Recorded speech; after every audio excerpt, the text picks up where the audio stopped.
Welcome back, comic lore lovers. Tonight, we explore a question that has haunted fans for decades. Get comfortable, close your eyes, and let the story carry you away. Imagine, if you will, a different kind of night, not the sun-drenched fields of Kansas, where a star fell to reshape a world with boundless hope. No, this night is colder, slick with perpetual rain, draped in the permanent twilight of a city that never truly sleeps, yet always seems to be dreaming of shadows. This is Gotham, a city that breathes in whispers of fear and exhales the grit of its concrete soul. Feel the soft weight of your blanket or the gentle support of your chair as we drift into this reimagined reality. Consider the fabric of its well-worn streets, the intricate patterns of its Gothic architecture, all standing silent witness to countless struggles. And into this crucible of human despair and resilience, we now invite a new variable. What if, instead of Smallville's embrace, the last son of Krypton found himself cradled by the unforgiving, rain-streaked embrace of Gotham City?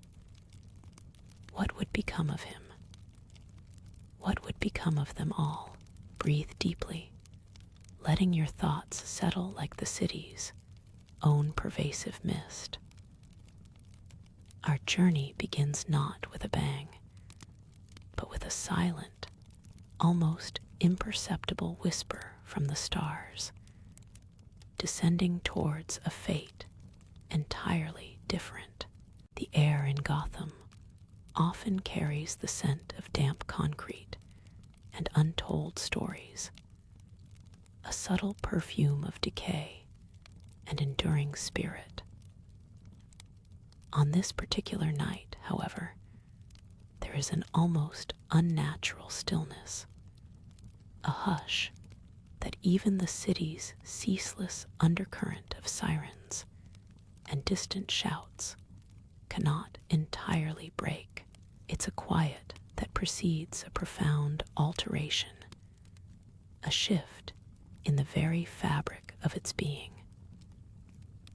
Above the jagged skyline, past the brooding spires, and the ever-present pall of industrial smoke, a single, impossibly swift object pierces the inky blackness, not with a fiery roar, but with a barely perceptible hum, a silent promise of destiny. Its trajectory is unwavering, aimed not for a gentle farmstead, but for the very core of this unforgiving urban labyrinth. Close your eyes deeper now and visualize this silent descent. Imagine the metallic gleam, not of a star, but of something far more purposeful, reflecting the city's scattered lights for only a fleeting moment before disappearing into the darker depths between buildings. It is a vessel of hope, yes, but also a catalyst of unimaginable change, arriving in a place where hope often feels like the most dangerous illusion. The city holds its breath, though none yet know why. The ground below remains hard, unforgiving, yet soon to cradle something fragile, something powerful, something entirely new to its shadowed embrace. The descent continues, an arc of destiny drawn against a canvas of indifferent stars, and a city unaware of its impending visitation. It lands not in a field of corn, yielding softly to its impact, but amidst the forgotten alleys and disused industrial zones that are Gotham's forgotten arteries. A muffled thud, perhaps, swallowed by the city's own cacophony of distant echoes and rustling shadows. Or perhaps no sound at all, merely a tremor, a displaced fragment of the night's cool air. Picture the scene, a crater shallow and smoking faintly, carved into cracked pavement and discarded refuse, tucked away behind the skeletal remains of an old factory. The air is thick with the metallic tang of alien technology, mingling with the familiar stench of Gotham's back streets. Within the wreckage, something stirs. A glimmer of red and blue, a faint cry utterly alien to this world, yet resonating with a universal vulnerability. For a brief, hushed moment, the potential future of Gotham City, and perhaps the world, lies exposed, fragile, and utterly alone in the grimy heart of the metropolis. Who would be the first to find it? Not kindly farmers, but those who scavenge, those who prey, those who survive by seeking out the overlooked and the abandoned. And among them, perhaps, a young boy whose own world of loss and shadow might soon brush against the impossible hope encased within that fallen star. Let the images drift, unfurling slowly, as we prepare to discover the immediate, profound consequences of this most unexpected arrival. The vessel, once a silent promise in the celestial canvas, finally met the unforgiving concrete. Not with a cataclysmic explosion, but with a deep, earthy thud that vibrated through the very bedrock of the city, a sound swallowed quickly by the ceaseless urban hum. It came to rest in a forgotten alley, a narrow fissure between the crumbling brick of an abandoned chemical factory and the cold, corrugated steel of a decrepit warehouse. A faint, almost imperceptible hiss escaped its intricate seams, a final, weary sigh of its impossibly long journey. The air, thick with the perpetual scent of rain-soaked refuse and stale industrial waste, now carried a strange, sterile undertone, a faint metallic tang alien to Gotham's usual perfume of decay and damp stone. A solitary figure, a gaunt, weary scavenger known only as Silas, hunched against the biting wind as he picked through the shadows. His eyes, accustomed to the pervasive gloom, caught an unusual glint amidst the usual debris, a metallic sheen utterly unlike the broken glass and rusted scrap he typically sought. Curiosity, a rare and risky luxury in his hardened life, slowly drew him towards the strange object. Its surface, dark but intact, radiated a faint, consistent warmth that defied the chilling night air. A low, soft cry, barely audible beneath the distant rumble of the elevated trains, emanated from within.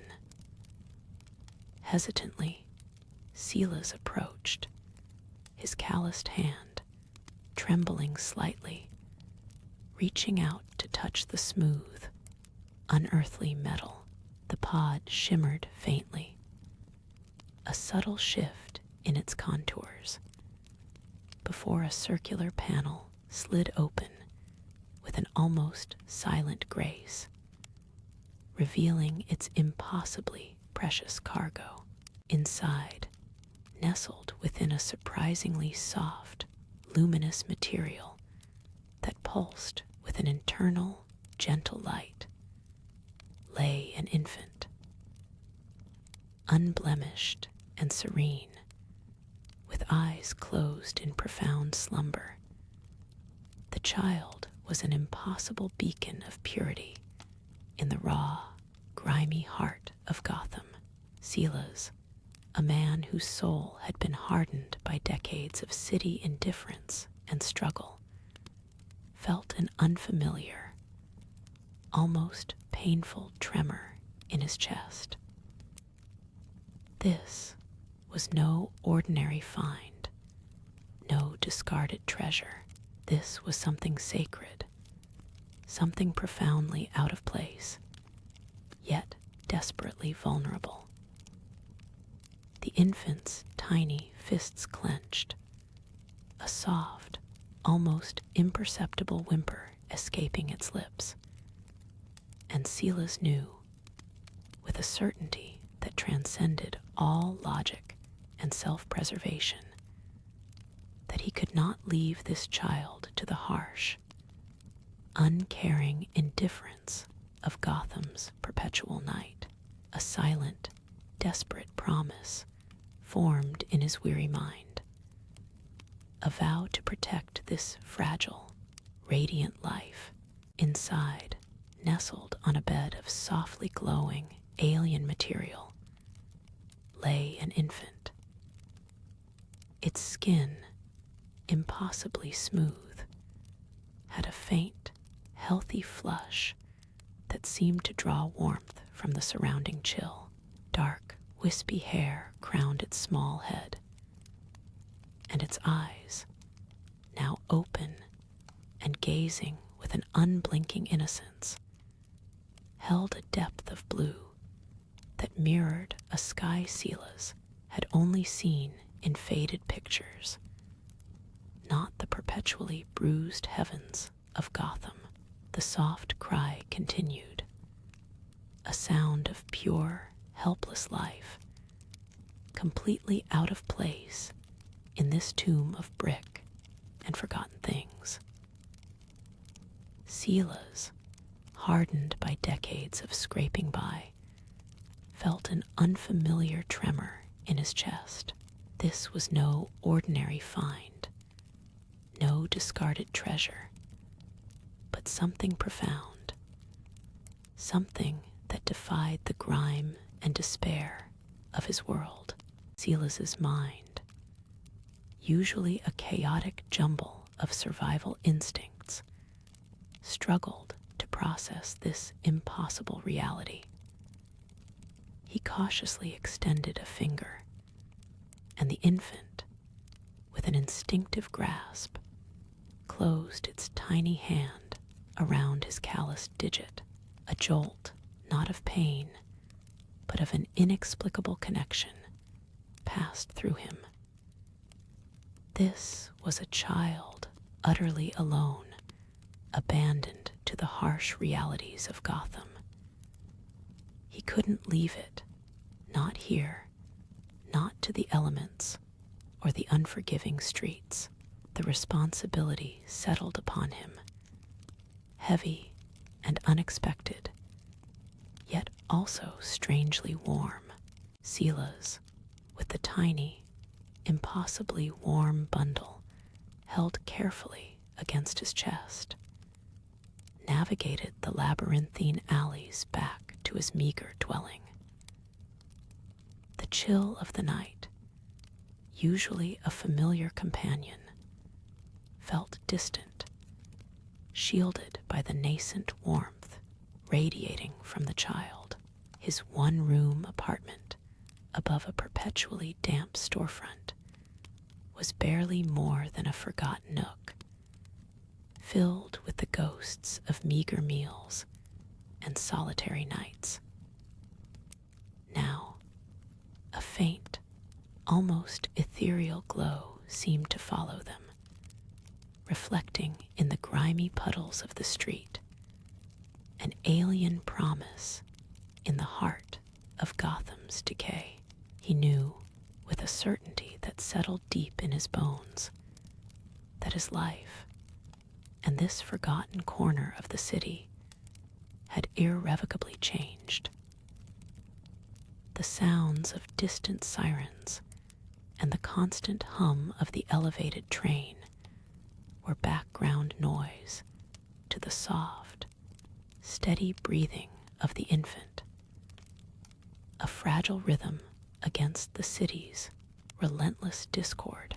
Within the cramped confines of his room, Silas fashioned a makeshift cradle from an old drawer, lining it with the cleanest rags he could find.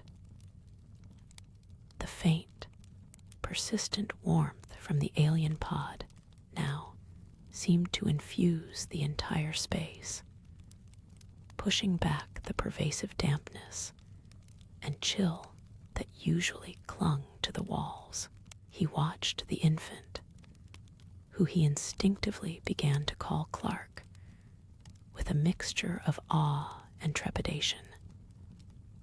Feeding became a puzzle, but the child, with an innate resilience, seemed to adapt to the sparse offerings. Clark's eyes, those impossibly blue pools, would track Silas's movements with an alert intelligence that belied his age. A silent observer in a world he did not yet comprehend. The city outside continued its restless murmur, but within Silas's small room, a fragile, unlikely sanctuary was slowly taking shape. As days turned into weeks, Silas noticed peculiar things about Clark. The infant rarely cried, and when he did, the sound seemed to resonate with an unnatural depth, almost too powerful for such a tiny throat. More unsettling were the moments when Clark would gaze out the grimy window at the distant, towering skyscrapers, a peculiar intensity in his eyes. Once, a heavy, rusted pipe fell from a shelf, destined to strike the makeshift cradle, but somehow, impossibly, it seemed to slow, deflecting just enough to miss the child entirely. Silas dismissed it as a trick of the light, or perhaps a guardian angel, a rare blessing in a city that offered few. He attributed the child's unusual strength, the effortless way he would grip Silas's finger, to a healthy, robust nature, refusing to acknowledge the truly extraordinary. Years blurred into a quiet rhythm within Silas's small sanctuary. Clark, no longer an infant, displayed an unsettling strength for his age. A dropped toy often left an unexpected dent in the worn floorboards. A casual reach for a cup could bend the thin tin. Yet he moved with an inherent gentleness, as if instinctively aware of his own unusual power. Silas, though bewildered, taught him carefulness, how to touch without leaving a mark. The persistent warmth from his alien origins still permeated their small room, a subtle defiance against Gotham's ever-present chill. As Clark grew, his impossibly blue eyes often drifted towards the grimy windowpane. He would press his small hand against the cool glass, observing the perpetual movement of the city beyond, the flickering neon signs, the distant rumble of the elevated trains, the rain-streaked alleyways below. Silas watched, understanding the child's unspoken yearning for the vast, unknowable world. The small room, once a refuge, now felt like a cage, too small for the burgeoning spirit within its walls. Sometimes, a distant sound, a siren, a faint cry for help lost in the city's din, would make Clark pause, his head tilting almost imperceptibly. His focus would sharpen, those blue eyes seeming to see beyond the brick walls, past the layers of urban noise. Silas often found him staring intently at nothing visible, listening to a symphony of the city that only Clark could discern, an unseen tapestry of distant whispers and unheard pleas weaving through the Gotham night. Clark, now a young man, found the confines of Silas's small apartment increasingly stifling. The incessant pulse of Gotham, a symphony of muffled sirens, distant shouts, and the low growl of traffic, became a constant hum in his supersensitive ears, a relentless plea for intervention. He saw the cracks in the city's veneer, the hungry eyes in alleyways, the shiver of a child without a coat, the casual cruelty of a street thug. Silas had taught him caution, preached invisibility, but the weight of his own burgeoning power, combined with the city's silent suffering, pressed on him like a physical burden. He began to slip out after Silas had finally drifted into his restless sleep. The nights were his, in the opulent solitude of Wayne Manor, far above the chaos Clark navigated. A different kind of vigil was kept. Bruce Wayne, a man whose life was a tapestry woven from the city's darkest threads, had begun to notice the subtle frayed edges, his network of informants, the ubiquitous surveillance cameras that peppered Gotham, and his own keen intellect fed him peculiar data. Reports of inexplicable near misses, of impossible saves that defied physics, started filtering into his system. A collapsing section of old bridge, miraculously holding just long enough for a bus to pass. A mugging interrupted by an unseen force that sent the assailant sprawling, leaving the victim unharmed and bewildered. The hunt became a quiet obsession. Bruce extended his surveillance grid, repurposed old satellites, and tapped into every available city camera, not just for criminal activity, but for anomalies, for the improbable.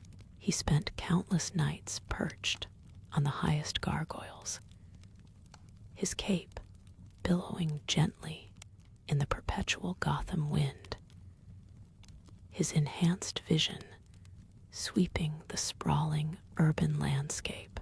He was searching for a ripple in the fabric of his reality, a disruption in the expected patterns of cause and effect.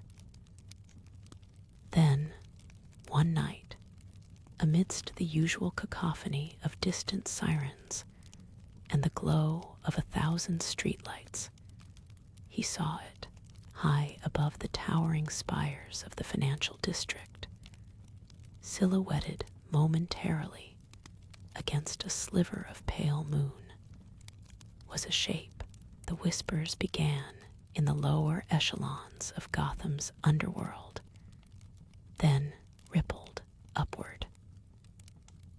Accounts of impossible intercessions, of crimes thwarted by an unseen hand, reached the ears of those who orchestrated the city's darkness.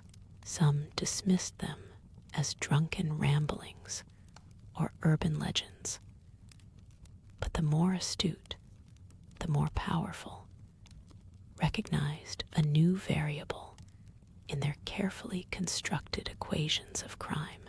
They listened, they watched, and a quiet unease settled over their illicit operations, like a fog creeping into the city's shadowed alleys. Edward Nygma, the Riddler, found the emerging anomaly utterly fascinating. His lair, cluttered with diagrams and enigmatic notes, became a warren of focused study. He meticulously cataloged the impossible saves, drawing lines between disparate events, searching for a pattern, a weakness, a riddle waiting to be posed. This flying man wasn't just a threat. He was the ultimate puzzle, a being whose very existence challenged Nygma's comprehension of the world's natural order. A slow, calculating smile spread across his face, not of malice, but of pure intellectual thrill. Oswald Cobblepot, the Penguin, surveyed the city from his ice-sculpted perch at the Iceberg Lounge. Unlike Nygma's intellectual fervor, Cobblepot's reaction was purely pragmatic. His network, far-reaching and deeply entrenched, had confirmed the whispers. A new, powerful player was in the game, one who operated outside the established rules of Gotham's criminal ecosystem. He saw not a challenge to be solved, but a force to be either circumvented, utilized, or, if necessary, strategically removed. He stroked the smooth, cold surface of his custom umbrella, his small eyes glinting with a shrewd, calculating light, weighing options in the silent, chill air of his private chambers. In the quieter hours, when the city's incessant groan momentarily softened, fleeting moments of the impossible began to etch themselves into the collective memory of Gotham's night dwellers. A falling flower pot, caught by an unseen hand before it could shatter on the pavement below a tenement window, leaving only a gentle rustle of leaves. A lone pedestrian, hurrying through a shadowy alley, would suddenly find their path cleared of dangerous debris by a silent, swift force, leaving them only with a vague sense of bewildered relief. These were not the bombastic interventions seen elsewhere, but almost intimate, whispered acts of impossible kindness, too subtle for the blaring headlines, yet too profound to be entirely dismissed by those who experienced them. A street vendor, packing up his meager cart in the pre-dawn chill, might find a single, gleaming coin resting atop his pile of unsold newspapers. A quiet, anonymous blessing. These incidents, small and seemingly random, accumulated like dewdrops on Gotham's hardened surface, each one a tiny point of light in the pervasive gloom. People began to exchange hushed anecdotes, attributing them to a new, benevolent ghost, a guardian angel, or simply the luck. The city's cynicism, deeply ingrained, struggled to categorize this anomaly, wavering between outright dismissal and a fragile, unarticulated sense of wonder. As the weeks turned, these quiet observations began to coalesce into something more tangible. Not yet a clear image, but a vague form of hope, a whisper against the city's perpetual despair. Children, often the first to perceive the fantastical in the mundane, started drawing crude pictures of a figure flying high above the city's gargoyles, sometimes with a cape, sometimes just a blur of motion. These drawings, rendered in crayon on discarded paper bags or scratched into damp concrete, began to appear on bulletin boards in community centers, taped to lampposts, or chalked onto grimy brick walls. They were often amateurish, yet held a consistent, if abstract, image. A person, not a bat or a clown, soaring against the oppressive Gotham skyline. Parents, initially quick to dismiss such childish fancies, found themselves pausing, a flicker of something long forgotten stirring within them, a desperate yearning for a truly benevolent protector, untainted by the city's usual grime, began to take root, fragile yet persistent, like a stubborn weed pushing through cracked pavement. The quiet murmurings and enigmatic drawings could only remain beneath the surface for so long. Eventually, the strange occurrences, too numerous to be purely coincidence, began to catch the attention of Gotham's media. Local news channels, ever hungry for a story, but wary of outright sensationalism without proof, cautiously started reporting on unsubstantiated claims of a flying man or angel of Gotham. News anchors, with practiced skepticism, would present blurry, grainy cell phone footage of fleeting shadows or impossible feats, often followed by psychologists or urban sociologists offering prosaic explanations for mass hysteria or shared delusion. Yet, even as the official narrative tried to ground these events in reality, a palpable current of speculation rippled through the city. In dimly lit bars, patrons would argue over flickering televisions, some scoffing at the ridiculousness, others clinging to the idea with a desperate intensity. Old newspapers, with headlines like Gotham's New Urban Legend, or Blurry Phantom Saves Citizen, or Does He?, lay discarded on coffee shop tables, fueling both cynicism and an almost fearful, yet thrilling, sense of possibility. Gotham, a city that thrived on its own dark myths, found itself grappling with a new one that promised not fear, but an unsettling, almost alien form of salvation.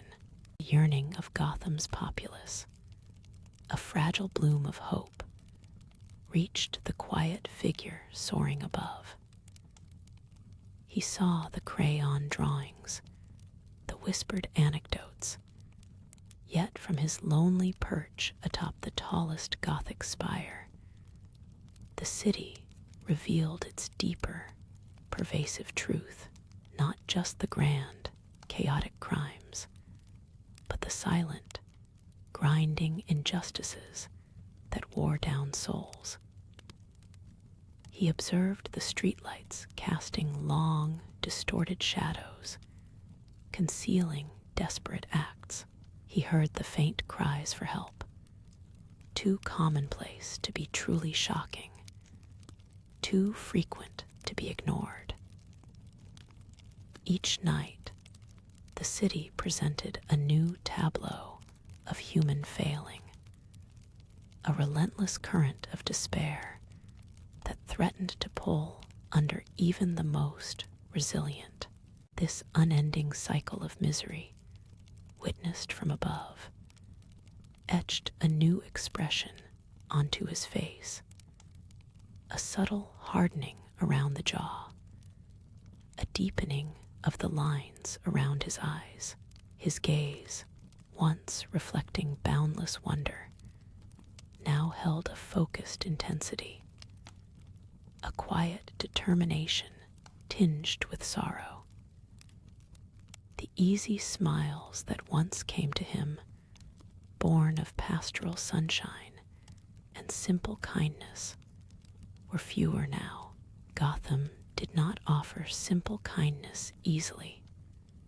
It demanded vigilance, a constant calculation of risk and reward, of where his immense power could be best applied, and where it would be swallowed whole by the pervasive gloom. He understood now that saving a single life was a triumph, but it was just a drop in an ocean of need, a temporary reprieve against an eternal current. One particular evening, as a cold rain began to fall, he descended into a narrow alley, drawn by the familiar, desperate sound of a struggle. A figure, barely visible in the dim light, was cornering another, smaller form. There was no grand speech, no dramatic entrance, only a quiet, swift movement. The aggressor found himself gently but firmly lifted, then set down a street away, disoriented but unharmed. A silent warning echoing in the sudden chill of the air. Superman returned to the shadows, the victim spared, the attacker merely deterred. Above Gotham, a subtle shift began to unfold. The endless gray blanket of clouds, a familiar comfort to the city's inhabitants, started to bleed. Not with the fiery spectacle of a sunset, but with an internal, deep carmine, as if the very air had become suffused with a slow-burning ember. This unnatural hue painted the gargoyles and spires in shades of bruised purple and rust, a silent promise of something profound changing within the city's grim heart. The usual urban hum seemed to soften, absorbing the strange, new light, making the city feel both vast and impossibly close. It was an ethereal transformation, like the world holding its breath, waiting for an unknown dawn or an even deeper night. From his high vantage, the figure clad in blue watched the the slow invasion of color. The quiet determination on his face deepened. This was no ordinary storm, no simple atmospheric anomaly. His enhanced senses detected a faint, rhythmic pulse emanating from the heart of the altered sky, a soundless vibration that resonated with an unfamiliar energy. It was a disturbance, quiet yet immense, that promised to unravel the very fabric of Gotham's shadowed nights. He descended slowly, a silent sentinel moving through the deepening, wine-dark air, his cape barely stirring, heading towards the heaviest concentration of the strange, new light, a beacon of purpose in the burgeoning crisis. As the carmine deepened, it began to seep into the city's lower arteries. Streetlights flickered, not failing, but casting an unnaturally muted glow, a strange counterpoint to the vibrant, bleeding sky above. The usual blare of sirens seemed distant, muffled by the pervasive, heavy air. Shadows stretched, elongated and distorted, making familiar alleyways seem alien, and the quiet sounds of the city, the drip of a leaky pipe, the distant rumble of a train, acquired an unsettling resonance. A quiet, yet profound unease settled over the districts, a subtle disruption of the city's electric heartbeat, hinting at a power at play far beyond Gotham's familiar criminal enterprises. The crimson air thickened around him as he settled gently onto a forgotten rooftop, a solitary figure against the strange, glowing sky. The descent had been silent, a whisper against the city's muted hum, bringing him to a vantage point above an old, crumbling clock tower. Its hands were frozen, half obscured by the deepening, almost liquid carmine light, like a stain spreading through the very fabric of Gotham. He stood still for a moment, letting his enhanced senses sift through the altered environment, noting the subtle dampness in the air, the faint scent of rain mingled with the city's usual metallic tang. The rhythmic pulse he had sensed from above now seemed to resonate not just from the sky, but from the very stones of the buildings around him. A quiet, unfamiliar song beneath the city's skin. This was not the chaotic energy he knew from other places. It was an undercurrent, deep and ancient, stirring from beneath the surface. His gaze swept over the transformed landscape. The familiar grime of Gotham's brickwork and the intricate carvings of gargoyles now bore a bruised, almost ethereal glow, softened and made otherworldly by the pervasive carmine. Shadows, usually harsh and absolute, seemed to absorb the unusual light, becoming richer, deeper, like pools of spilled wine. The distant glow of streetlights and neon signs, typically sharp beacons in the perpetual gloom, appeared diffused, their edges blurred, as if struggling to assert their usual brilliance against the encroaching color. he observed a lone, skeletal tree on a neighboring building, its bare branches outlined in bruised purple, swaying almost imperceptibly, as if in quiet communion with the altered atmosphere. The very air felt different, not just visually, but with a subtle hum that vibrated gently against his heightened senses, a resonance that suggested the shift was more than merely atmospheric. It was intrinsic to the city's core, with a newfound understanding of the subtle changes permeating the city.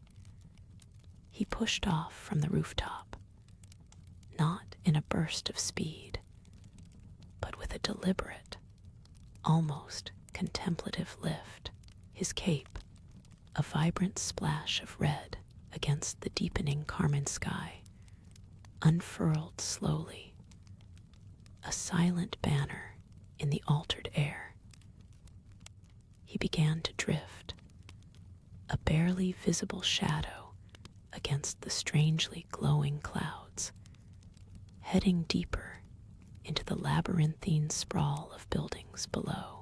His destination was not a pinpoint on a map, but a feeling, a growing resonance that tugged at his senses, hinting at a singular, concentrated source of this pervasive energy. It was a journey into the heart of Gotham's new mystery, a quiet investigation that promised to unravel the very nature of this profound, slow-burning transformation. With every beat of his powerful heart resonating with the city's altered rhythm, from his perch above the silent, carmine-soaked city, the quiet hum that resonated beneath Gotham's skin began to shift. A subtle change, not in volume, but in its very nature. It was no longer merely a deep, ancient rhythm, but a nascent echo, faint yet persistent, of something new. This was the silent unfurling of possibility, the unseen consequence of a star child's arrival in a world that had long forgotten the taste of unfiltered hope. The pervasive carmine light, which earlier seemed a stain, now felt more like a filter, softening the city's harsh edges, revealing layers previously obscured. It was as if Gotham, in this quiet, altered moment, was breathing differently. A slow, almost imperceptible sigh. The dampness in the air, once a mere atmospheric detail, now felt like a conduit for this subtle transformation, carrying the promise of change in every molecule. His enhanced senses, usually attuned to a cacophony of distant cries and hidden dangers, now registered a deeper, more profound stillness, awaiting. This wasn't the peace of emptiness, but the quiet of anticipation, a city holding its breath for a destiny yet unwritten. The gargoyles, outlined in bruised purple, seemed to watch with a newfound, silent gravitas, their stone faces bearing witness to a fundamental divergence. The very essence of this city, once so singular in its despair, now held a fragile, almost ethereal glow, an undercurrent of potential.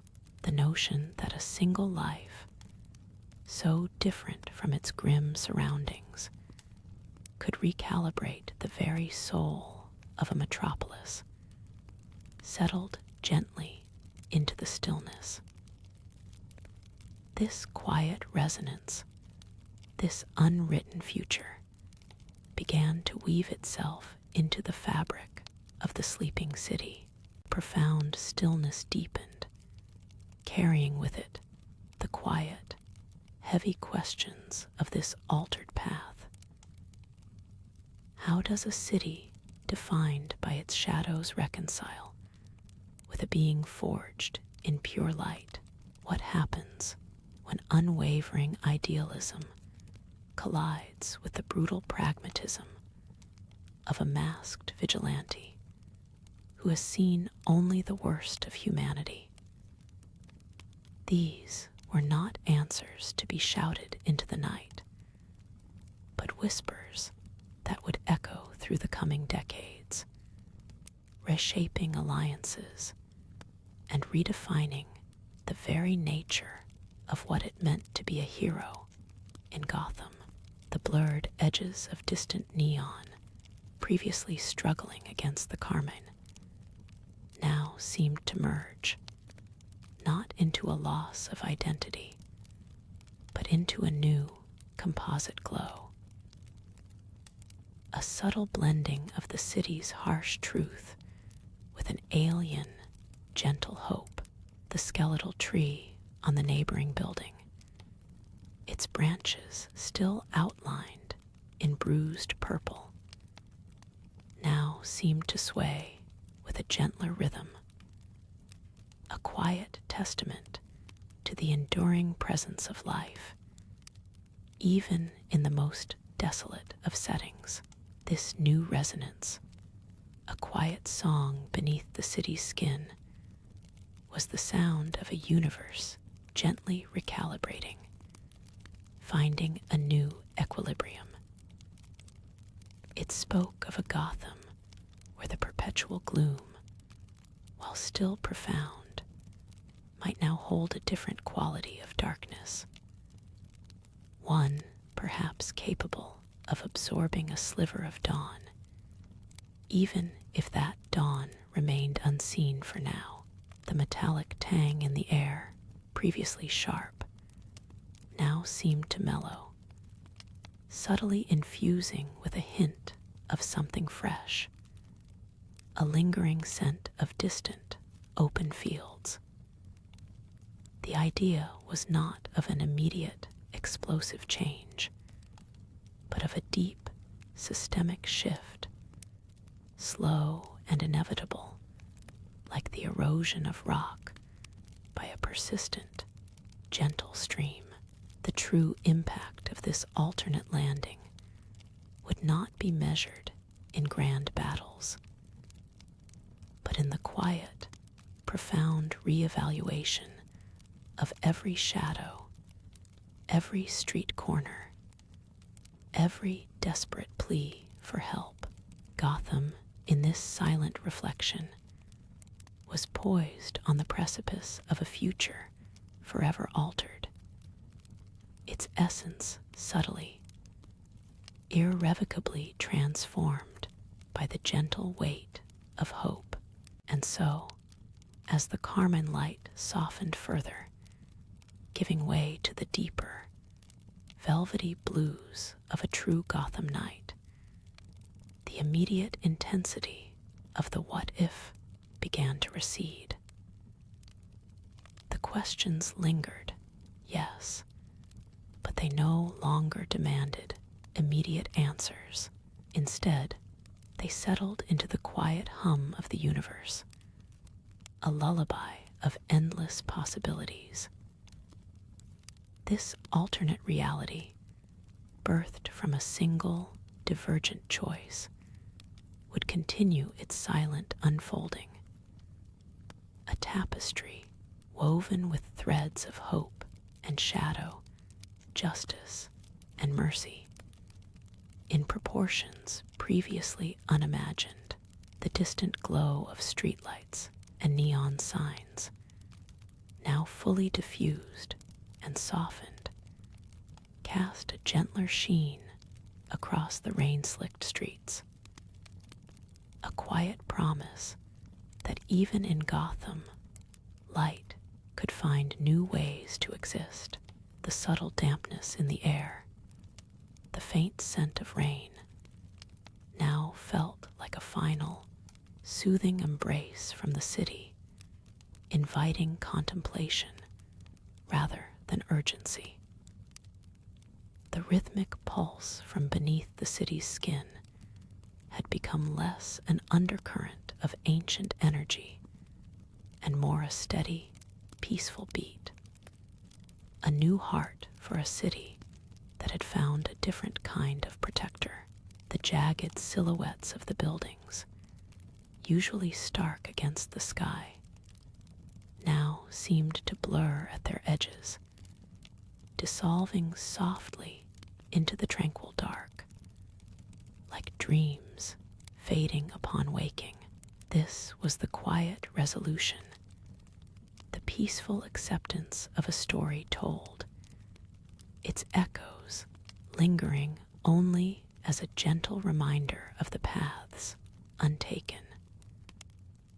The weight of what could be, the profound implications of that single, altered landing, now dissolved into the tranquil vastness of possibility.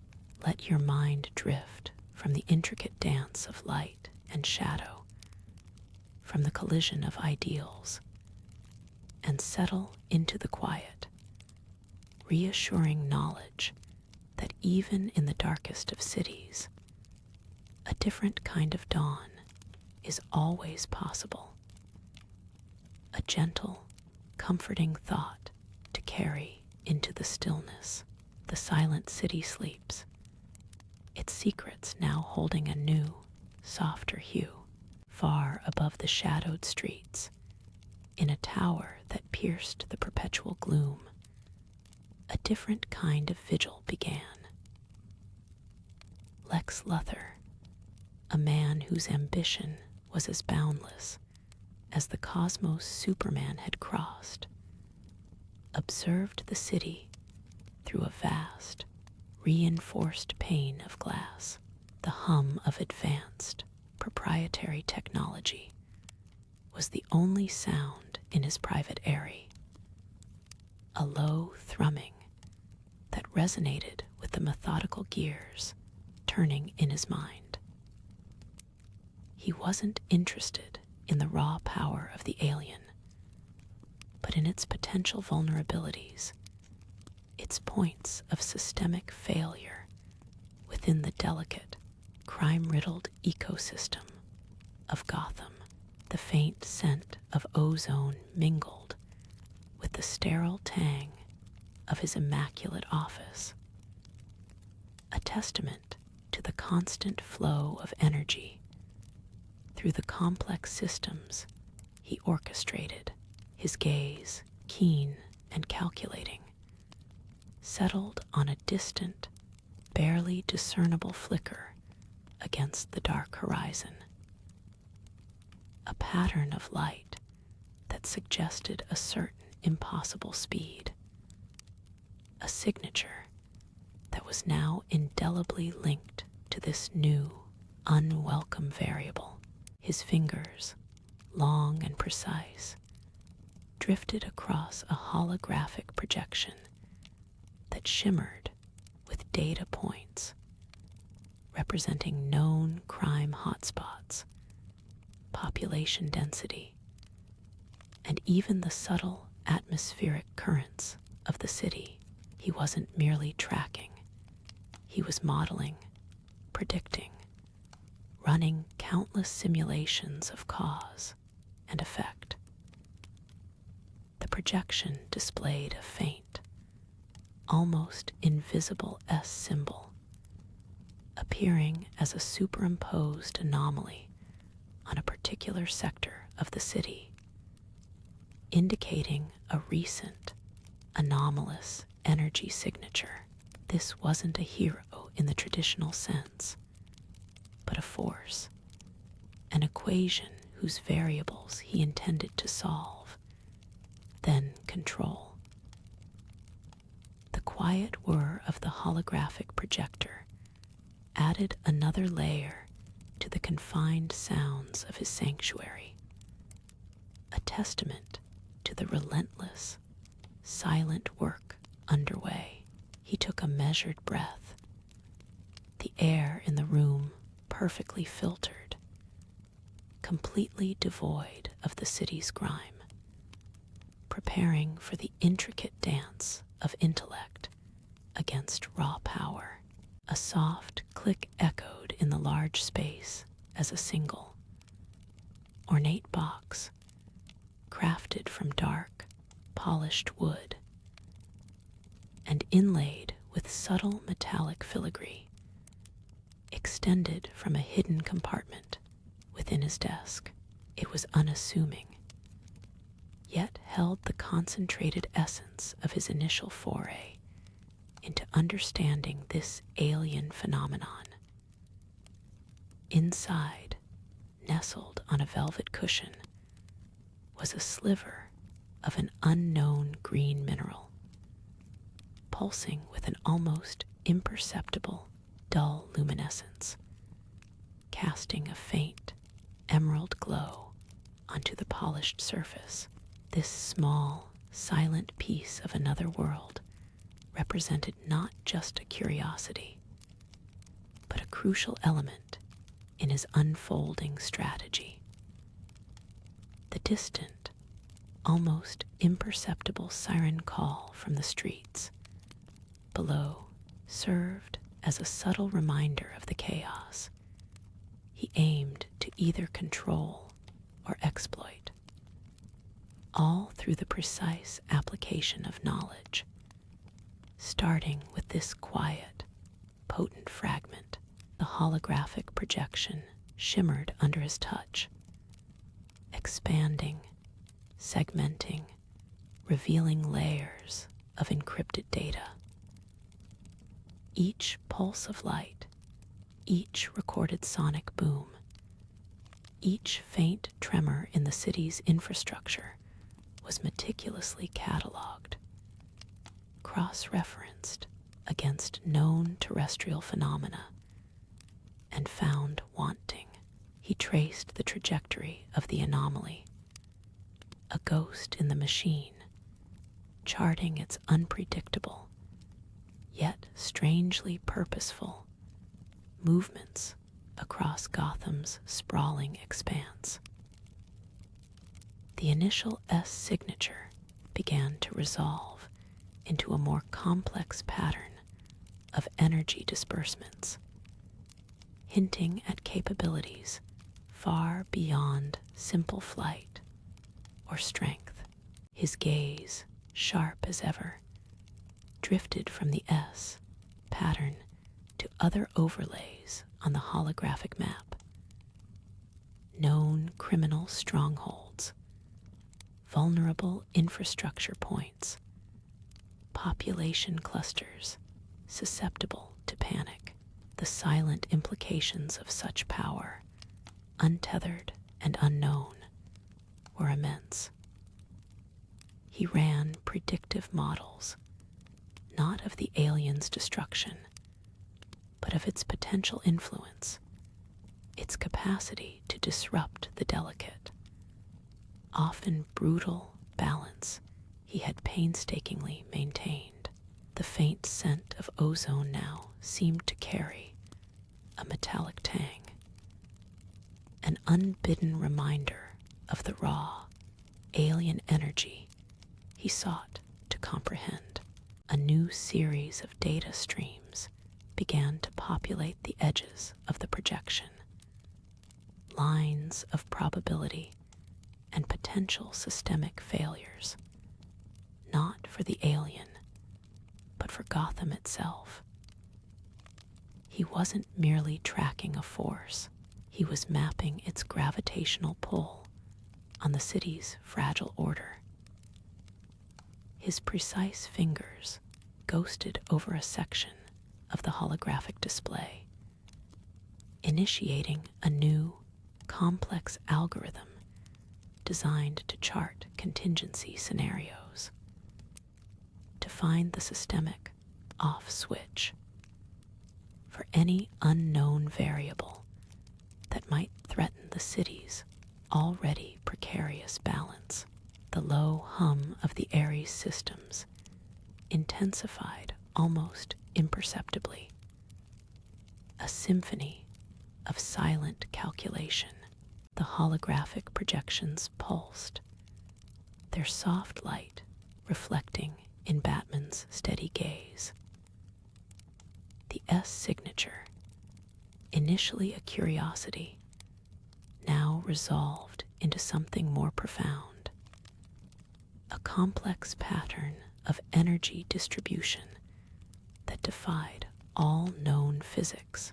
His vast databases, usually capable of categorizing every anomaly from the smallest tremor to the most outlandish chemical spill, offered no terrestrial analog. This wasn't merely advanced technology, it was a fundamental deviation, a whisper from beyond the stars that had somehow found its way to Gotham's grimy embrace.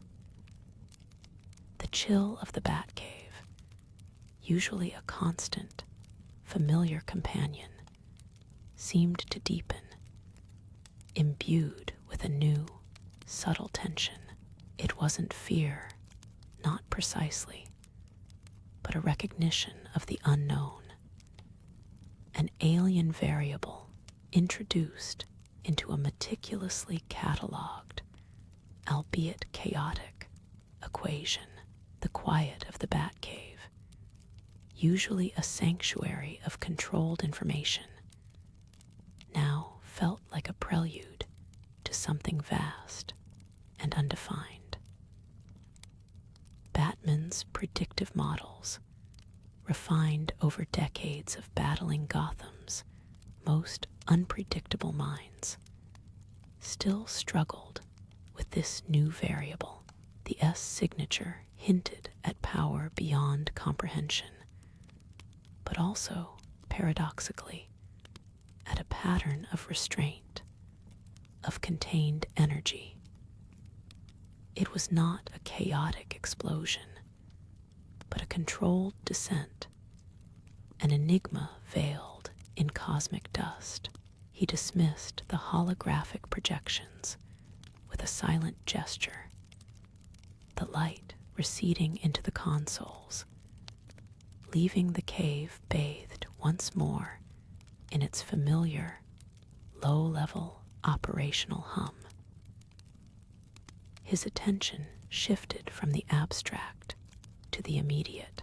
The precise coordinates flickered onto a smaller display, pulling his focus to a dilapidated industrial zone on the eastern edge of Bristol, a district Gotham had long forgotten.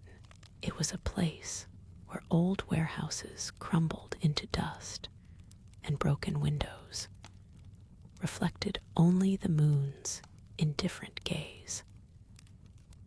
The air in the Batcave, once charged with abstract energy readings, now held the tangible weight of a new direction, a quiet resolve settling upon the solitary figure.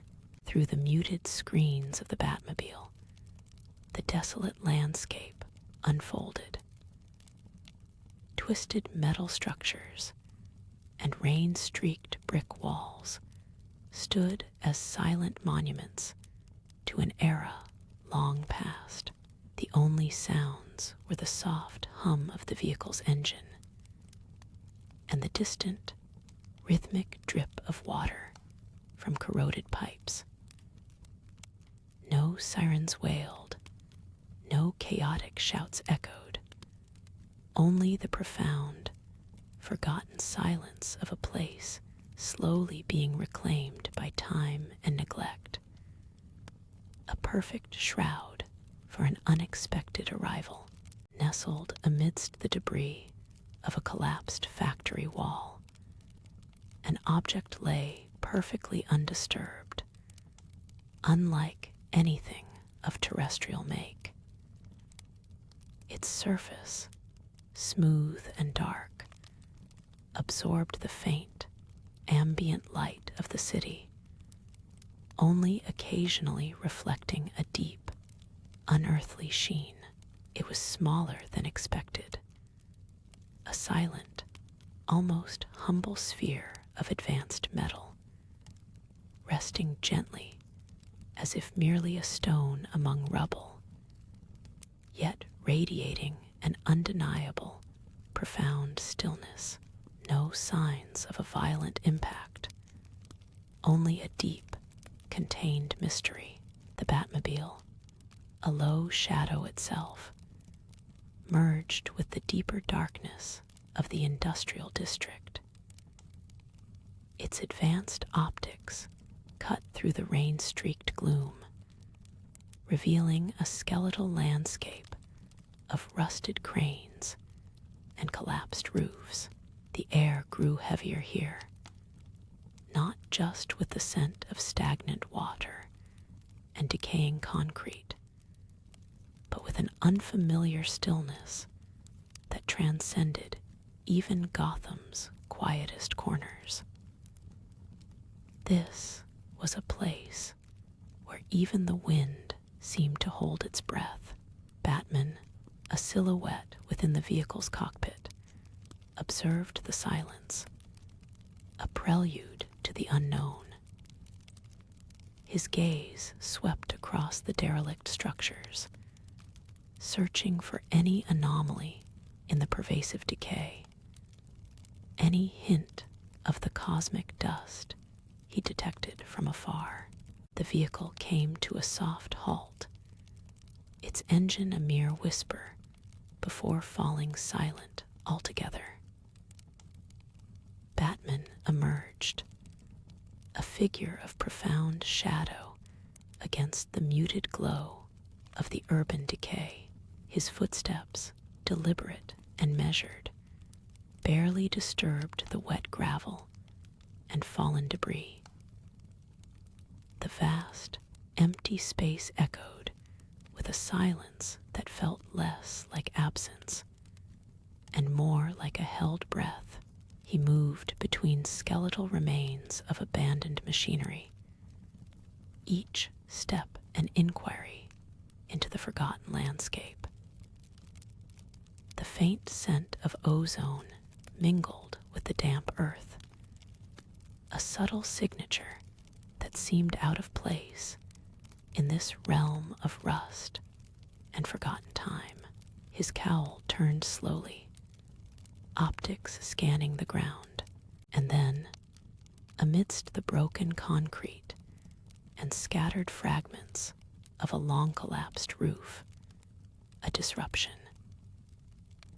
It wasn't a violent crater, not the chaotic explosion his initial energy readings might have implied. Instead, it was a defined, almost surgical impression in the earth, as if a colossal, unseen hand had pressed down with immense, controlled force. The soil within the impression was subtly vitrified, a strange, glassy sheen reflecting the faint, distant city lights. There was no widespread devastation, only this precise, profound mark of an object that had arrived not with a crash, but with a deliberate, albeit powerful, descent. His gauntleted hand brushed the edge of the altered earth, cool to the touch. The ground beneath Batman's heavy boots shifted slightly, not with the familiar crunch of urban debris, but with a subtle, unnatural tremor. His advanced sensors hummed softly, confirming a concentrated energy signature, faint yet undeniable, beneath the crumbling concrete. His gaze sharpened, settling on a patch of uneven earth, a barely perceptible depression in the otherwise flat, a shallow, almost gentle crater, still exuding a ghost of warmth, and the air around it carried a faint, unidentifiable metallic tang, a whisper of something utterly alien in Gotham's forgotten corners. He descended into the shallow depression, each step deliberate, the fine dust settling on his tactical boots, feeling unusually soft, almost iridescent beneath his touch. The warmth emanating from the disturbed earth grew more pronounced, a gentle pulse against the chill of the Gotham night. At the very heart of the subtle impact point, partially buried by crumbling concrete and fine, alien-tinged soil, lay an object. It was sleek and unfamiliar, composed of a dark, metallic material that absorbed the scarce light, reflecting nothing but the profound mystery of its origins. This was no Earth technology. It was a silent, inscrutable messenger from beyond, a faint, almost imperceptible glow, a soft pulse of light, emanated from a barely visible seam along the alien vessel's metallic hull. With a careful, gloved touch, Batman traced the line, and with a soft, almost inaudible hiss, a section of the pod slid open. The interior revealed a surprisingly soft, warm cocoon, bathed in the same gentle light, a stark contrast to the cold, hard exterior. Nestled within, tiny and utterly vulnerable against the complex alien technology, was an infant swaddled in what appeared to be foreign, intricate fabric. The child's eyes were closed, lost in a peaceful, unaware sleep, a new life, utterly alone in the heart of Gotham's silent desolation. The object, revealed further by Batman's careful clearing, possessed an uncanny depth of material, absorbing ambient light rather than reflecting it. It was utterly devoid of terrestrial design, its sleek surface cool beneath his armored fingertips, a stark contrast to the persistent, gentle warmth still radiating from the disturbed earth around it. Intricate, almost calligraphic lines, not quite symbols, but patterns of energy, traced subtle pathways across its dark exterior, barely perceptible against the matte finish. His advanced sensors, usually so definitive, offered only a series of complex, uninterpretable readings, fluctuating energy signatures that defied known physics, and a structural composition unlike any element on Earth. He ran a gloved hand along its smooth, seamless curve, searching for any seam, any discernible entry point, or even a hint of its purpose. The faint, metallic tang in the air grew slightly stronger, a whisper of a distant star carried on the damp Gotham breeze, creating a peculiar blend of the familiar and the profoundly alien in this forgotten corner of the city. He observed the silent messenger, its presence a calm, enigmatic weight in the vast, shadowed urban landscape, a puzzle piece that fit no known puzzle beneath his focused gaze. A faint, almost invisible seam began to shimmer into existence along the vessel's surface, as if the craft itself responded to his quiet scrutiny. There was no latch, no handle, only a subtle shift in the patterned lines that seemed to guide his touch. With a gentle, almost hesitant pressure, the seam widened, expanding silently and slowly, revealing an inner chamber bathed in a soft, pulse-like blue luminescence.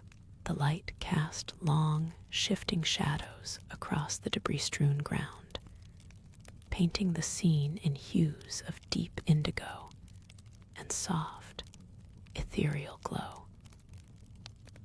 Nestled within this cradle of gentle light, on a bed of interwoven, silvery material that pulsed with the same quiet energy, lay an infant, swaddled in what appeared to be a simple crimson cloth. The baby was impossibly small, its eyes closed in the deepest, most tranquil slumber. Its face was unblemished, utterly peaceful, a beacon of pure innocence in the grim heart of Gotham. And from its tiny form emanated a faint, rhythmic hum, a quiet song of life that echoed softly in the vast, empty space. Batman's gloved hand, poised to analyze, to dissect, to understand, hung suspended in the chilled air. All his protocols, all his meticulously catalogued responses to every conceivable threat were utterly silent in the face of this, a tiny, vulnerable life, utterly alien, yet undeniably present, radiating an innocence that felt like a quiet challenge to the very essence of Gotham.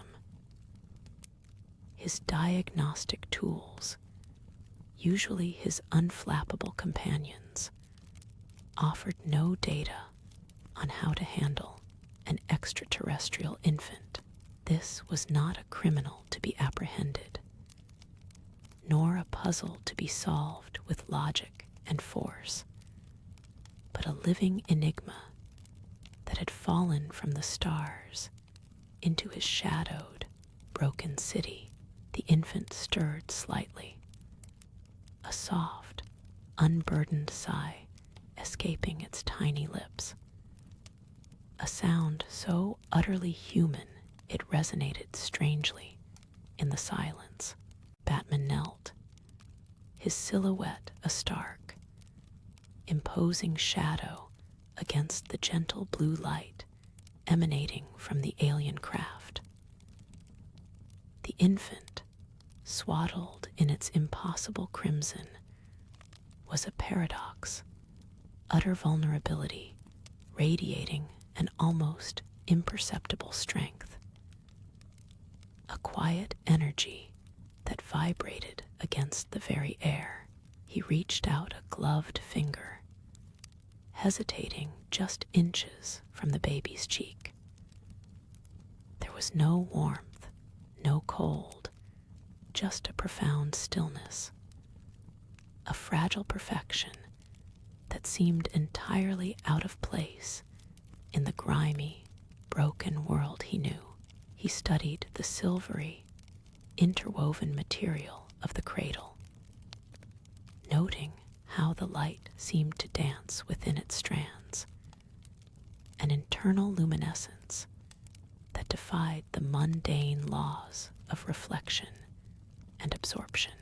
The crimson cloth felt smooth beneath his touch, surprisingly durable, yet soft, like woven starlight. With the alien infant cradled securely in his arms, Batman turned from the now silently closing vessel.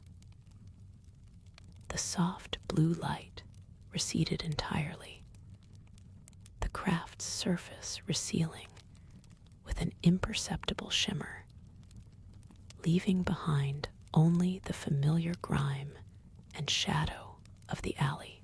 It was as if the vessel had never been there, a fleeting dream dissolving into the harsh Gotham night, save for the living, breathing, humming proof in his arms.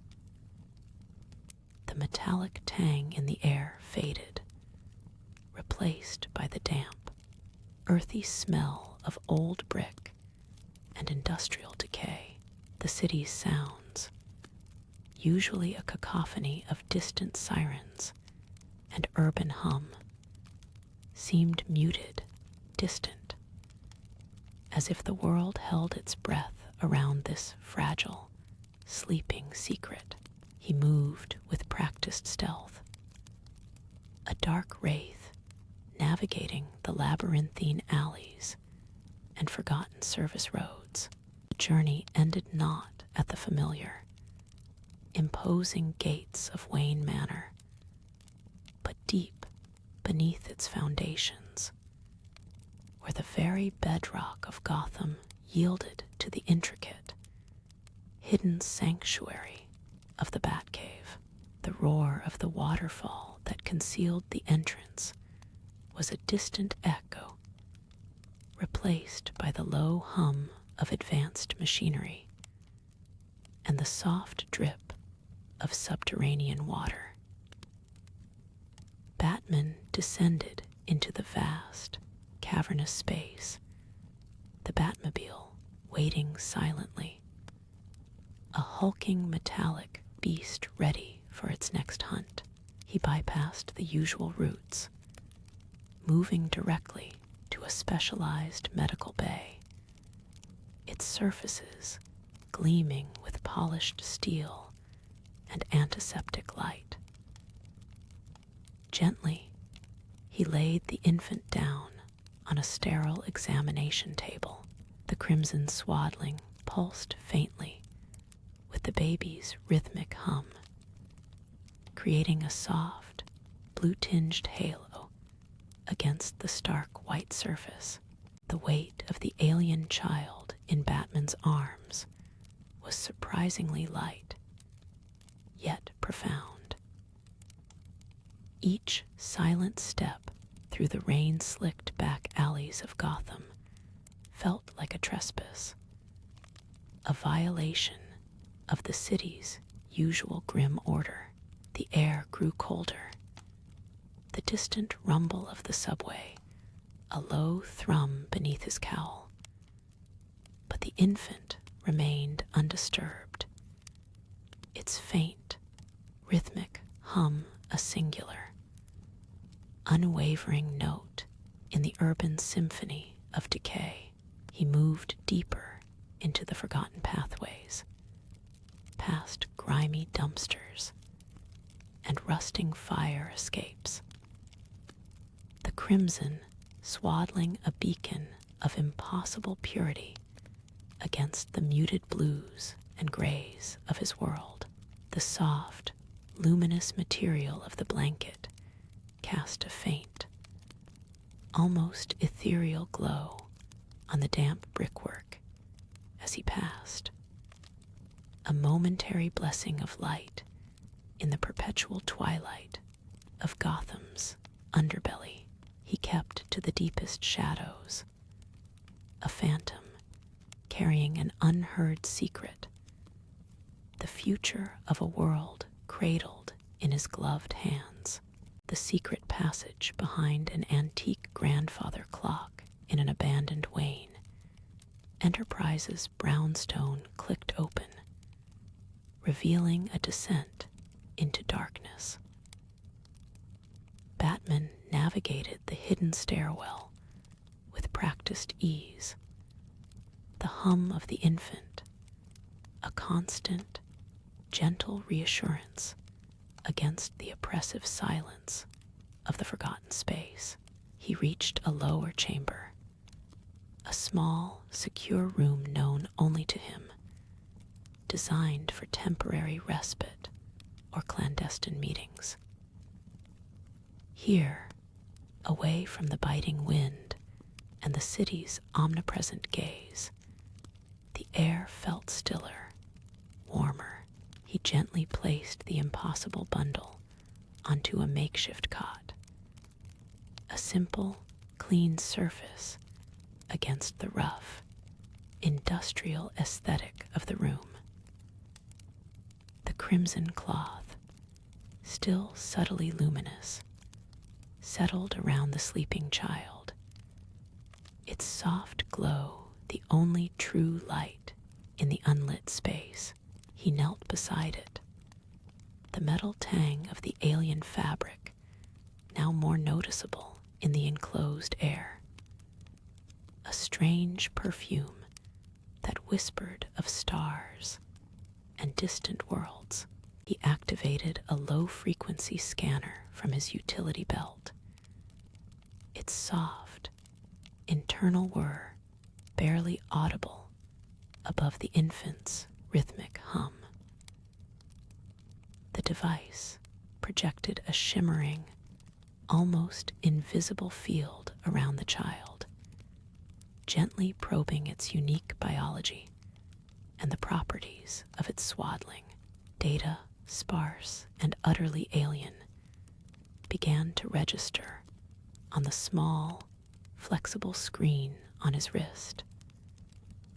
Energy signatures, unlike anything recorded on Earth. A molecular structure that defied terrestrial understanding. The crimson fabric, under this scrutiny, seemed to absorb and refract light in impossible ways, an endless depth of color within its threads. The faint hum persisted, a resonant vibration that seemed to calm the very air, a tiny, self-sustaining ecosystem of peace in the heart of Gotham's chaos. Batman watched, his analytical mind grappling with the impossible, the profound implications of this silent, fragile being unfolding before him.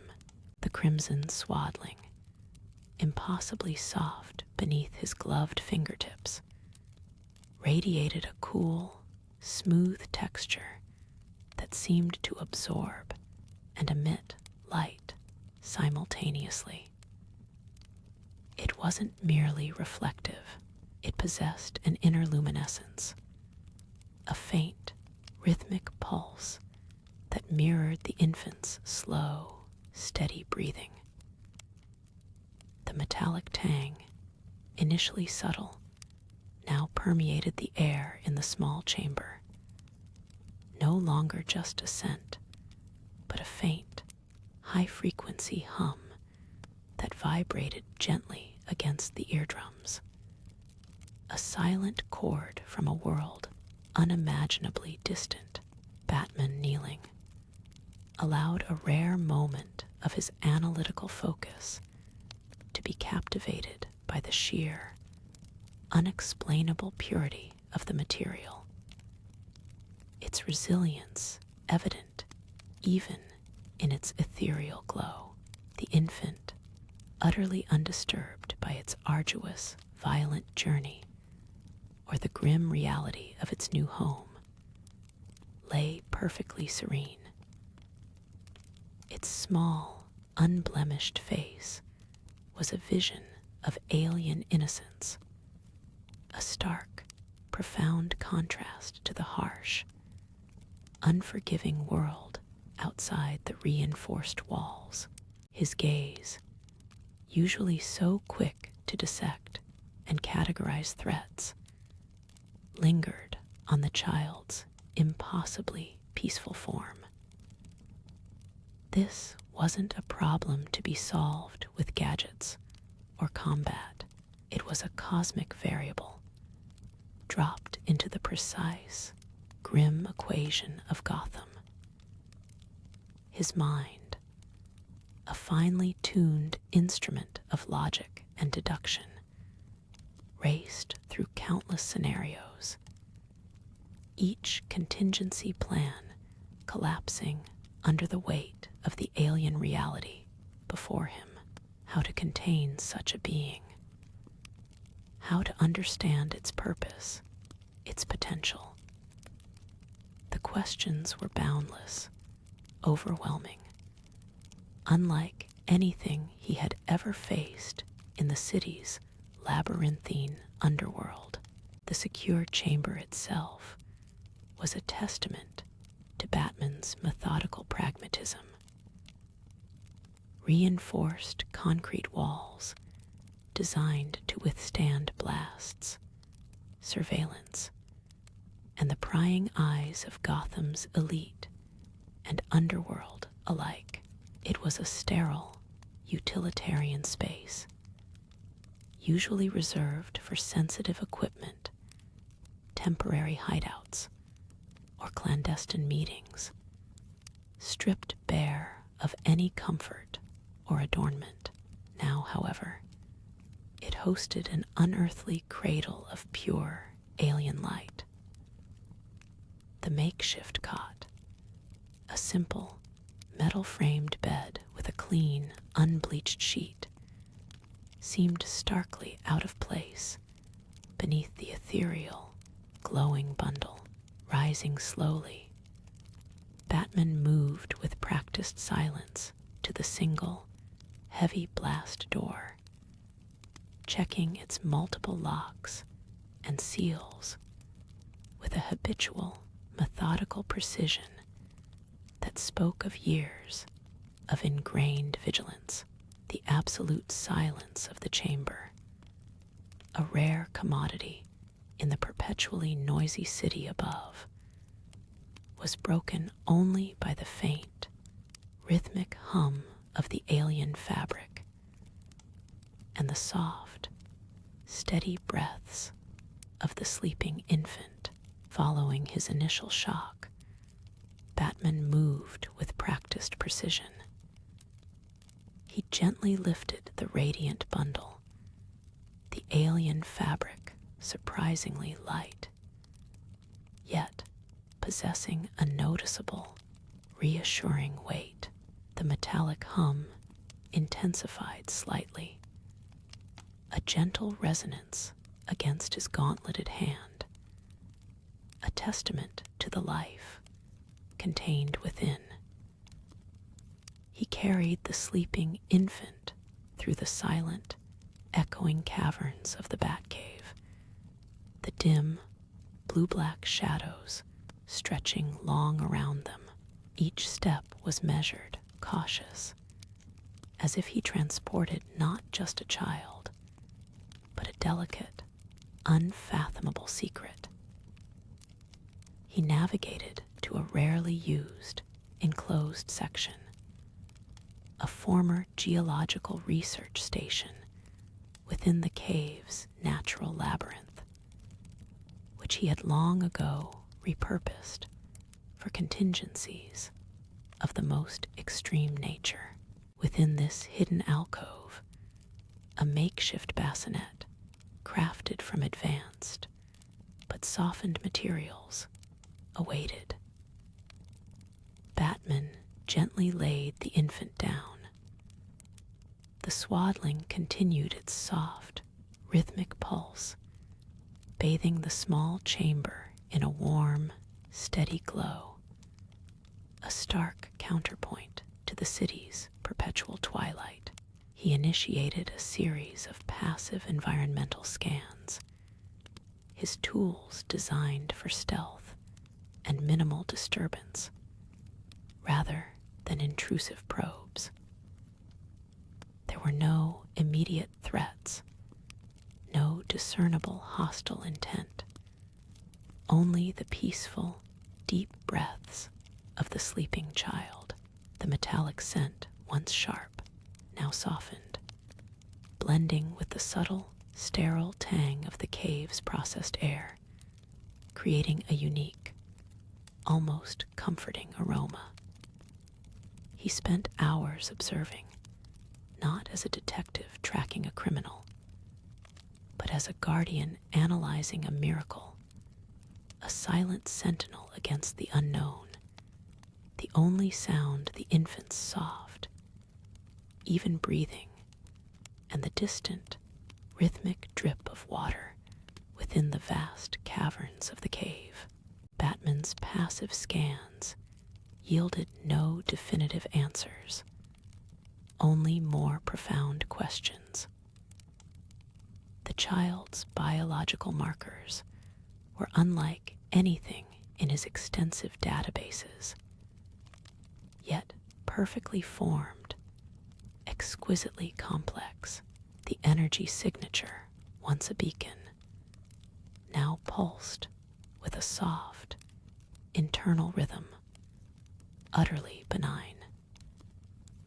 He noted the incredibly resilient nature of the swaddling, its unique cellular structure hinting at technology beyond Earth's current understanding. The glowing fabric was not merely decorative. It seemed to sustain, to nurture.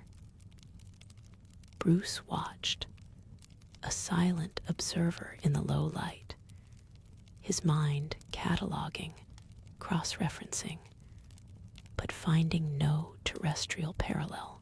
Hours blurred into a timeless vigil. The faint scent of freshly brewed tea carried on the cool, processed air preceded Alfred's silent approach. The old butler moved like a shadow, placing a warm mug beside Bruce before his gaze, softened by decades of loyalty, fell upon the glowing bassinet. There were no questions, no exclamations, only a shared, profound silence. Alfred's presence brought a subtle anchor to the surreal situation, a quiet acknowledgement of the extraordinary event unfolding within their otherwise meticulously ordered world.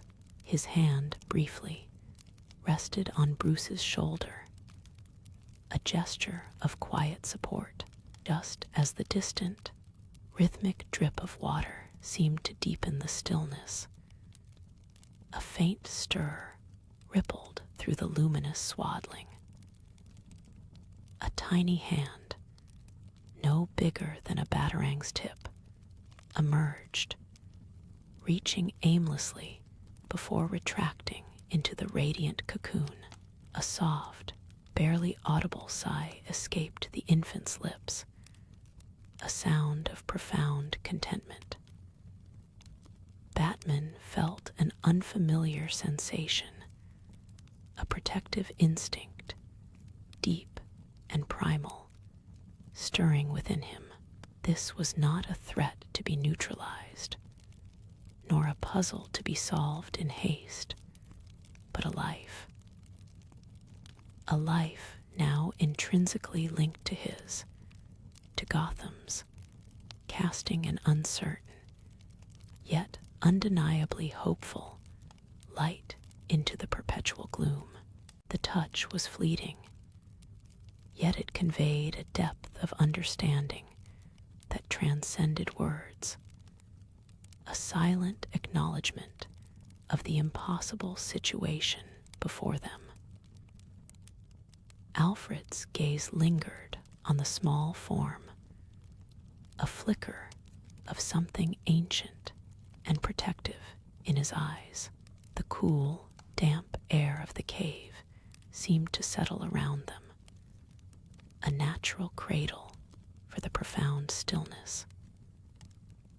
This tiny, glowing presence had already begun to weave itself into the very fabric of their solitary existence, altering the familiar rhythms of the Batcave in ways neither man could yet fully comprehend. The subtle hum of distant machinery became a background lullaby to the infant's soft breathing. A new, unexpected melody in the cavern's vast silence. Bruce, usually a whirlwind of analytical thought, found his mind moving at a different pace, a contemplative stillness born of the extraordinary circumstances. His usual pathways of logic, designed to dissect threats and solve riddles, now grappled with a phenomenon that defied categorization. He saw not a puzzle to be solved, but a life entrusted, a vulnerability that demanded a different kind of protection than he usually offered Gotham. The subtle glow from the bassinet pulsed with a steady, gentle rhythm, a heartbeat in the dark, reminding him of the immense, unknown power it contained, yet only ever exuding peace. He considered the sheer isolation of the child, adrift from its origins, now rooted here, deep beneath the city's grim surface. The very air in the Batcave seemed to soften around the infant. The harsh, utilitarian edges of the monitors and machinery subtly muted by the child's gentle presence. Alfred, ever practical, had already begun to make quiet, almost imperceptible adjustments. A new blanket folded neatly near the bassinet, a delicate monitoring device, less invasive than Bruce's initial scans, placed discreetly. These small domestic acts, so out of place in the dark heart of the Batcave, underscored a new, unspoken commitment. The infant stirred, a tiny hand emerging from the swaddling, not reaching, but simply existing, a fragile, luminous star in their shadowed world. The softest of sighs escaped its lips, a breath of nascent life. Alfred, ever the pragmatist, began to move with a soft efficiency that belied the monumental nature of their discovery. He had already retrieved what he could from the mansion's seldom used nurseries: plush, hand-knitted blankets, a small, worn teddy bear, and a bottle warmer. These mundane items, utterly out of place amidst the gleaming steel and shadowed rock of the Batcave, created a tiny, incongruous island of domesticity near the improvised bassinet. The cool air of the cavern, usually sharp with the scent of ozone and metal, now carried a faint, almost imperceptible whisper of freshly laundered linen. Each placement was deliberate, a silent promise of care made by hands more accustomed to mending capes than comforting infants. The stark reality of the child's alien nature, its radiant warmth, seemed to absorb and transform the cold logic of the cave, making a small corner of it briefly hospitable. A quiet haven carved from the depths of Gotham's relentless night. Bruce, meanwhile, observed the infant not just with concern, but with a detached, analytical precision honed over decades of vigilance. He noted the constant, faint luminescence that gently pulsed from beneath the blanket, a silent, living energy source, unlike any he had ever cataloged.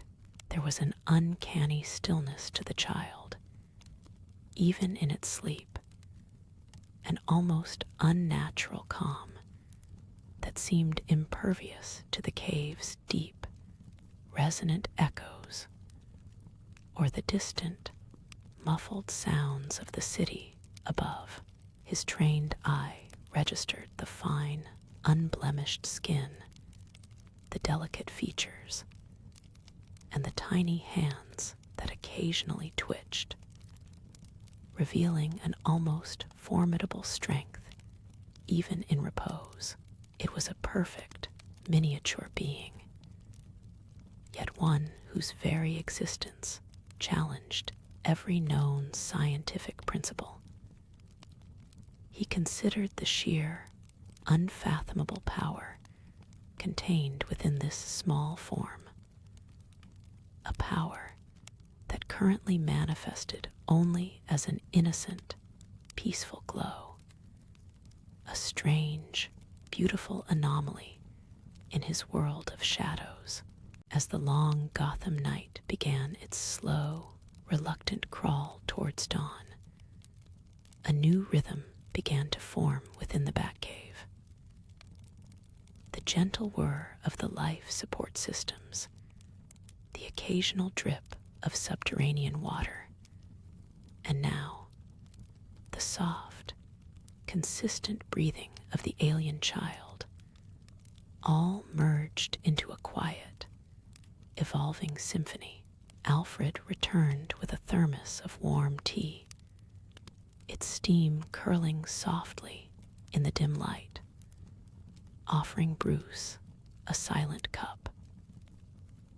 They stood together, two figures in the cavern's vast expanse, united by an unspoken understanding of the immense, improbable responsibility that now lay before them.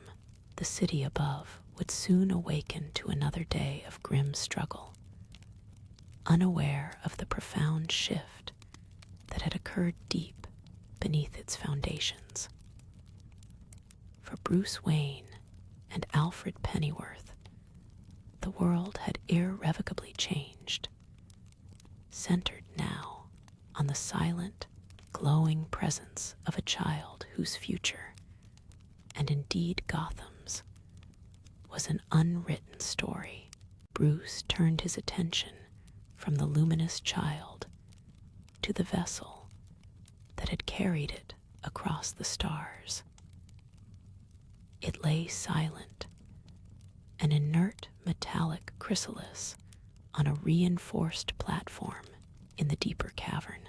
Its surface, a smooth, dark alloy, was cool to the touch, absorbing the ambient light rather than reflecting it.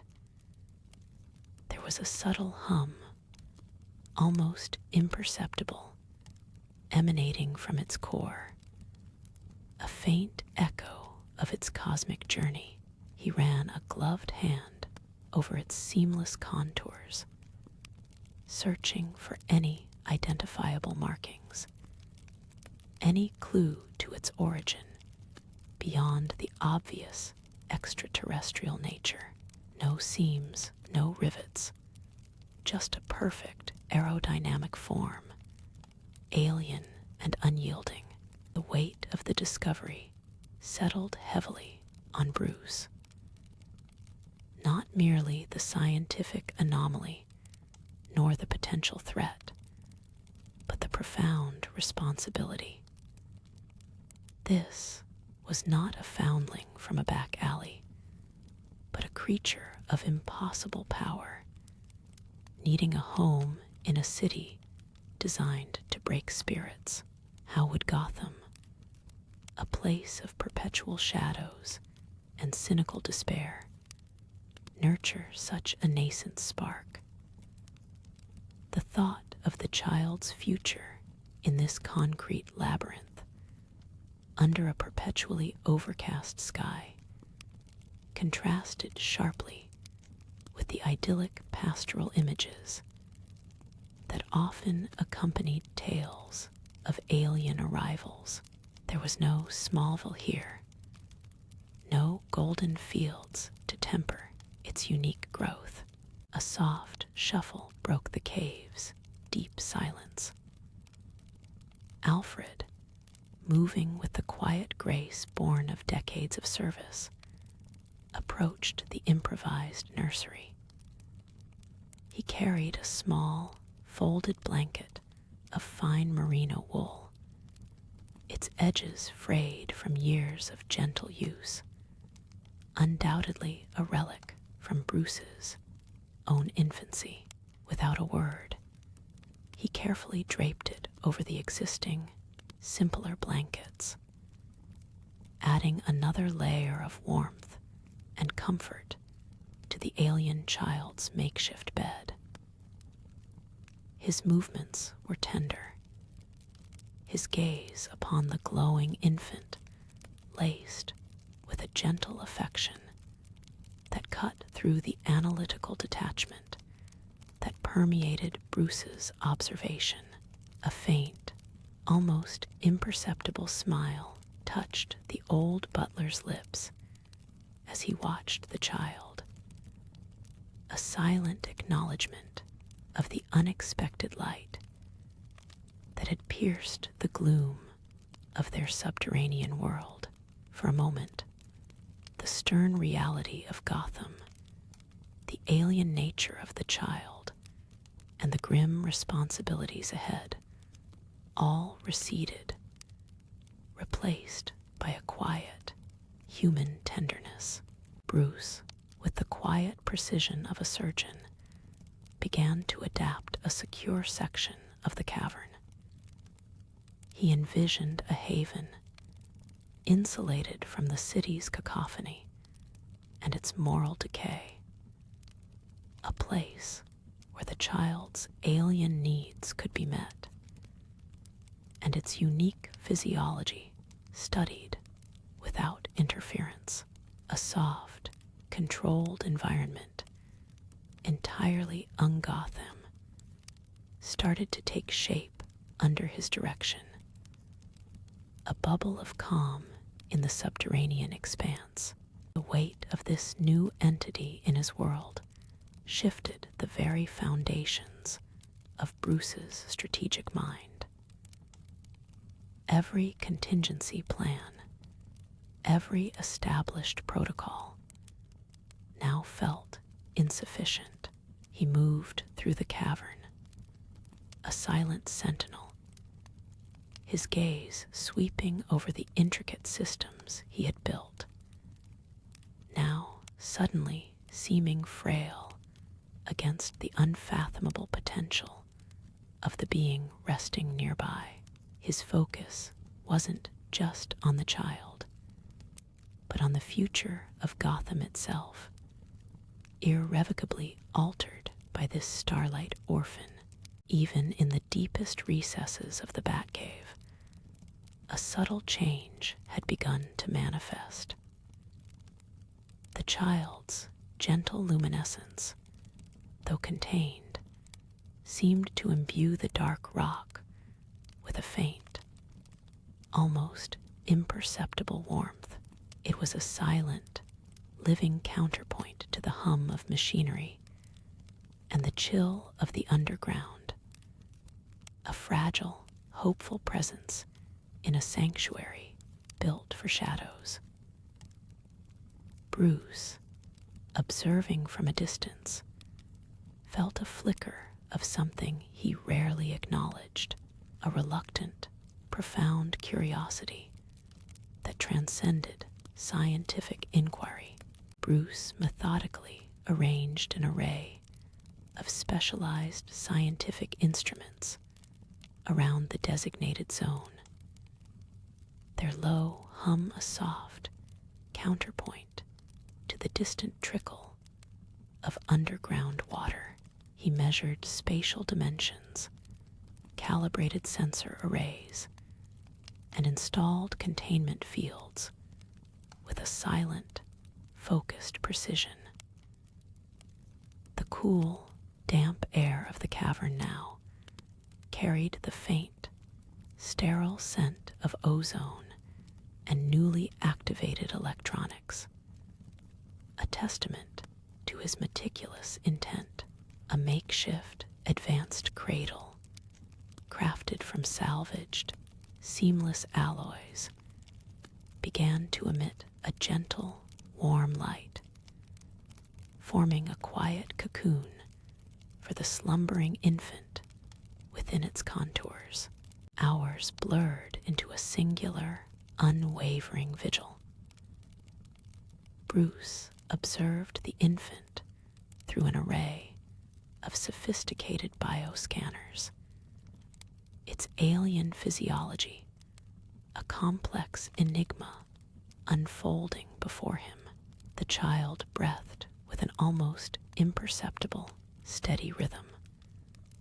A tiny chest gently rising and falling, utterly unaware of the world it had crashed into.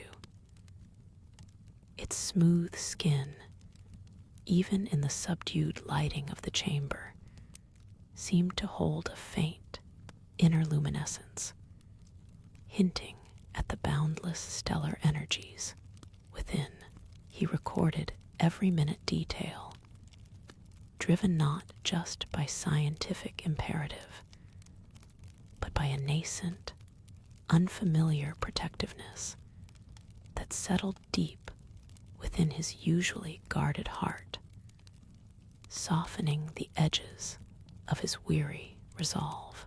Beyond the immediate containment, Bruce began sketching intricate designs for a larger, self-sustaining habitat deep within the cavern. A hidden ecosystem, meticulously shielded from Gotham's harsh realities. He envisioned controlled light cycles mimicking a distant sun, specialized air filtration systems, and nutrient delivery methods unlike anything known on Earth. The vision was ambitious, a silent vow to provide a verdant, tranquil home worthy of this extraordinary life. A silent pocket of serenity nestled far beneath the city's concrete heart. The challenge was immense, yet his resolve solidified with each measured stroke of his stylus, building a world within a world for Gotham's newest, most unlikely orphan. Bruce's initial, sterile observation zone gradually transformed. He meticulously repurposed a forgotten corner of the vast Batcave, a high-security chamber once designated for advanced weapon prototypes, into a sanctuary. Sound-dampening panels absorbed the distant echoes of dripping water and the hum of cave machinery, creating an almost monastic stillness. Subtle environmental controls adjusted air purity and temperature, mimicking the gentle, stable conditions a human infant would require, yet subtly accounting for the alien physiology he was now studying. The soft, ambient glow from the advanced cradle became the dominant light source, bathing the chamber in a soothing, ethereal warmth that seemed to calm the very air. Bruce worked tirelessly, his movements precise and silent, integrating advanced Kryptonian sensor data into his own systems, building a protective shell around this tiny, innocent anomaly. Days blurred into a methodical sequence of data analysis and quiet vigilance. Bruce, now a constant presence in the new nursery, rarely left the infant's side, even for his nightly patrols. He installed sophisticated biometric monitors directly into the cradle's seamless alloys, tracking every heartbeat, every breath, every minute shift in the child's burgeoning cellular energy.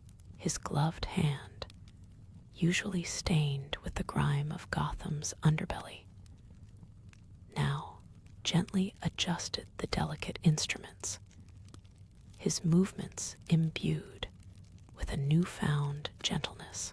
He observed the infant not just as a scientific subject, but as a nascent life force, a tiny spark of something vastly different, resting within the very heart of his grim world. The cool, damp air of the cave still carried the faint scent of ozone, but now it mingled with an almost imperceptible sweetness, a subtle, unknown essence emanating from the slumbering child. One quiet evening, as Gotham's distant sirens wailed a faint, forgotten lullaby, a new phenomenon occurred. The infant, still deep in sleep, began to emit a soft, pulsating luminescence, far brighter than before, causing the air around the cradle to shimmer almost imperceptibly. The biometric readouts flickered, overwhelmed by a sudden surge of unfamiliar energy. Bruce watched, his mind racing through countless theoretical possibilities, yet his gaze remained calm, steady. The small, smooth hand of the child, resting near the edge of the cradle, twitched slightly, and for a fleeting moment, a tiny, almost invisible tremor vibrated through the seamless alloy, a testament to the quiet power stirring within. It was a silent, gentle whisper of the incredible forces that would one day shape not just this child, but the very destiny of Gotham City itself. The subtle sweetness in the cave's air deepened over the following weeks, an almost floral note now mingling with the ozone, a faint, growing fragrance that hinted at life beyond Earth. Bruce, ever vigilant, meticulously analyzed every atmospheric change, every slight tremor in the cradle's advanced sensors. He noted the infant's skin, a canvas of soft, healthy tones, now seemed to absorb and emit a gentle warmth that defied the cool, subterranean environment. This radiated comfort became a quiet, constant presence in the otherwise sterile chamber. A new kind of energy that slowly, imperceptibly, began to soften the sharp edges of Bruce's solitude. His nightly patrols, though still essential, became shorter, more focused. The call of the child, a silent, pervasive hum felt more in his psyche than his ears, drew him back to the cave with an unprecedented urgency. Bruce found himself designing not just defenses, but comforts. He began to integrate softer, organic textures into the chamber's austere design, adding natural soundscapes. A gentle, distant rainforest patter, the faint rustle of leaves, subtly piped through hidden speakers, a stark contrast to Gotham's constant clamor. These small acts of domesticity, uncharacteristic and profound, were woven into his otherwise grim existence. One quiet morning, as Gotham slept under a blanket of perpetual gloom, Bruce observed a new phenomenon. A tiny, iridescent shimmer, like captured starlight, briefly pulsed around the infant's hand as it reflexively curled around a sensor wire. It was fleeting, barely there, but undeniable. No heat, no sound, just a whisper of nascent energy, a visual echo of the impossible. The advanced biometric monitors registered a minuscule, instantaneous spike in cellular activity, then returned to their placid baseline. Bruce, leaning closer, felt a profound, quiet awe in the face of this first ethereal manifestation of a power beyond comprehension. An alien miracle unfolding in the heart of his dark world. Bruce found his touch becoming unexpectedly tender as he carefully lifted the infant from the intricate cradle. The child, impossibly light yet imbued with a peculiar, dense warmth, settled against his arm, a stark contrast to the cold, analytical steel of his gauntlets. A soft, inquisitive gurgle escaped the baby's lips, and Bruce felt a subtle vibration against his chest, a fleeting, almost imperceptible resonance that seemed to echo through the very bedrock of the cave. The alien sweetness in the air now seemed to concentrate around the child, a clean, almost sterile floral aroma that was both foreign and strangely comforting. For the first time, Bruce registered a feeling beyond calculated observation, a quiet, profound awareness of the unique vulnerability and power intertwined in this tiny life. He noted the perfect, unblemished skin, the delicate tendrils of dark hair, the startlingly bright, deep blue eyes that, even in slumber, seemed to hold a galaxy of calm. The Batcave, once a fortress defined by its stark, utilitarian purpose, began to absorb this new, gentle energy. Sections near the child's cradle transformed, insulated with smooth, sound-dampening panels that muted the echoes of the cavern. Bruce integrated holographic projections of serene, star-dusted nebulae onto the cave walls above the crib, a silent, celestial lullaby for the alien child. He found himself pausing longer at the observation console, not just to monitor vitals, but to simply watch the child's serene sleep, the soft rise and fall of his chest, the subtle whir of the life support systems, once a mere background drone, now felt like a protective hum, part of a newly complex ecosystem of care. Alfred, ever discreet, had begun to leave small, carefully prepared bottles of formula near the console. His presence, a silent acknowledgement of the cave's shifting purpose. One pre-dawn hour, as Gotham's distant wail faded into the background hum of the cave, Bruce detected an anomaly.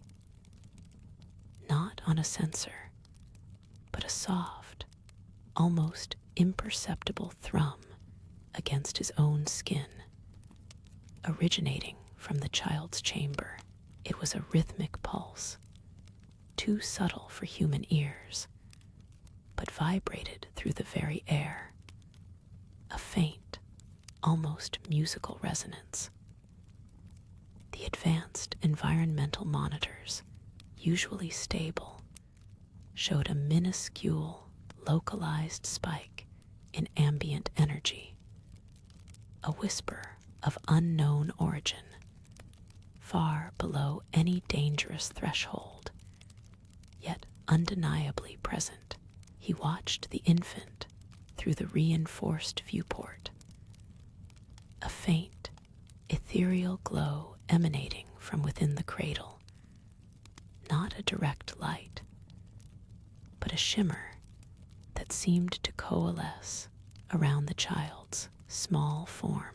For a fleeting moment, the child's deep blue eyes flickered open, not with an infant's unfocused stare, but with an intelligent, almost ancient gaze that seemed to pierce through the reinforced glass, fixing on something unseen beyond the cave's rock and earth, towards the distant, cold expanse of space.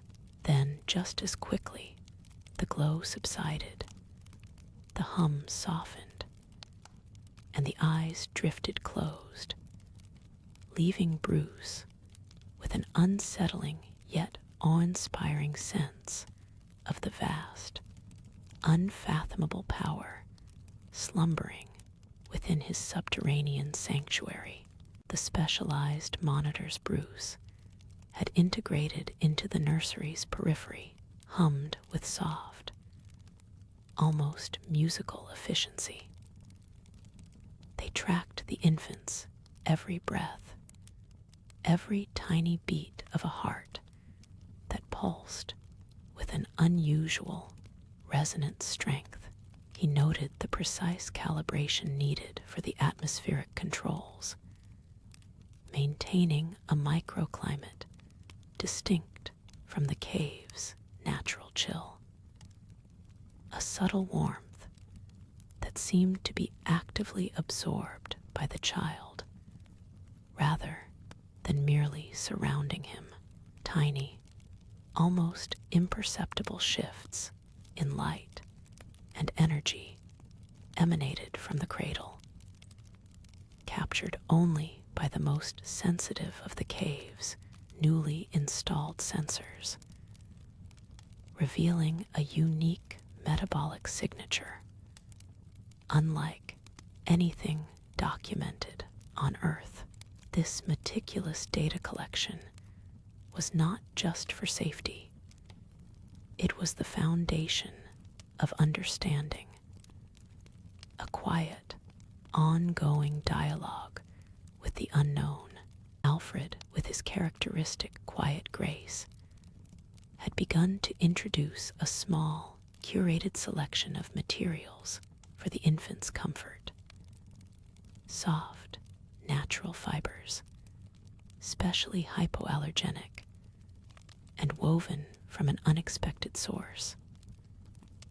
A rare, silken wool found in the remote corners of the world lined the cradle and padded a small, mobile playmat designed to protect the fragile cave floor. He moved with the familiar ease of a seasoned guardian, his hands gentle as he prepared tiny, specialized tools for feeding and changing. Each item chosen with an almost reverent care. The metallic clang of distant machinery in the cave now seemed softened by the presence of these domestic touches, a testament to how even the most fortified of sanctuaries could yield to the quiet demands of new life. nights in the cave, once filled with the silent hum of diagnostics and the planning of vigilant patrols, now held a new, fragile rhythm. Bruce often found himself foregoing the usual grim analysis of Gotham's crime statistics to simply sit, watching the child breathe. The city outside, a swirling tempest of vice and despair, seemed distant, almost unreal, from this quiet, warm pocket of existence. He pondered the implications of such a boundless, untamed power arriving in a place defined by its desperate limitations. What would a child of starlight become, raised beneath the perpetual gloom and moral ambiguities of Gotham's shadow? The question, a silent, heavy weight, settled in the cave, becoming as much a part of its atmosphere as the faint, metallic scent of the bat-suits and the scent of ozone. Bruce's study of the infant wasn't limited to the cave's advanced diagnostics. He observed the child's subtle interactions with its immediate environment, noting how the gentle glow of the nutrient solution in the specialized bottle seemed to be drawn in. A faint luminescence, absorbed rather than merely consumed. The usual human digestive processes seemed to be a secondary mechanism, a comfort rather than a necessity for true sustenance. This unique, energetic exchange hinted at a metabolism far beyond terrestrial understanding, a quiet revelation in the hushed cave. Alfred, ever the counterpoint to Bruce's analytical mind, introduced a small, carefully chosen item into the nursery. A handcrafted mobile, its delicate, almost weightless figures carved from a strange, dense wood Bruce couldn't immediately identify. The infant's gaze would occasionally fix upon it, a subtle shift in its deep, intelligent eyes. There was a quiet hum, almost imperceptible, that emanated from the child when the mobile swayed, a resonance that seemed to calm the subtle energy fluctuations detected by the cave's sensors. A delicate balance found amidst the high-tech marvels beyond the cave's reinforced walls. Gotham continued its restless rhythm, oblivious to the unique life now sheltered beneath its foundations. Yet, a peculiar phenomenon began to subtly manifest across the city's power grid. Fleeting, localized surges of energy, almost imperceptible to the average citizen, but meticulously logged by Bruce's remote sensors.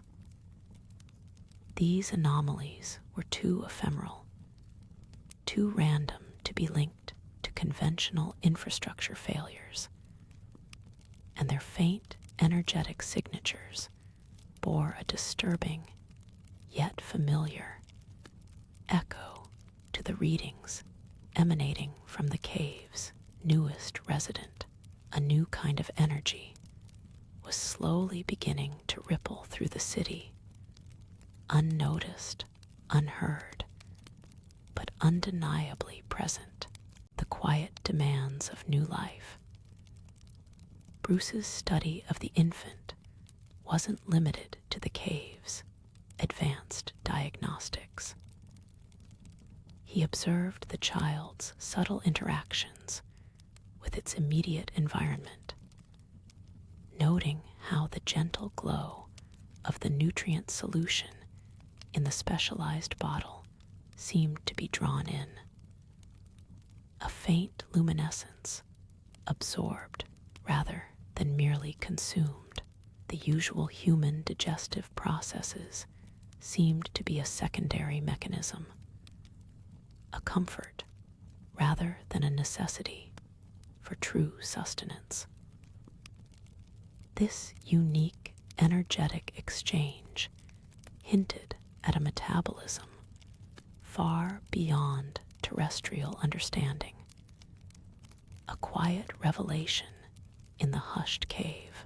Alfred, ever the counterpoint to Bruce's analytical mind, introduced a small, carefully chosen item into the nursery. A handcrafted mobile, its delicate, almost weightless figures carved from a strange, dense wood Bruce couldn't immediately identify. Alfred's gentle, intuitive presence offered a crucial, warm counterpoint to the cave's otherwise sterile and purely analytical atmosphere. He would often hum or softly sing lullabies, not with the expectation that the infant would understand the words, but for the sheer melodic vibrations, observing with a quiet wisdom how the subtle shifts in pitch and rhythm elicited equally subtle, yet distinct, responses from the child. Bruce, ever the vigilant scientist, meticulously recorded these responses, cross-referencing them against his bioscans, discovering intriguing correlations between certain sound frequencies and the infant's emerging neural patterns, a blend of art and science in action beyond the oral.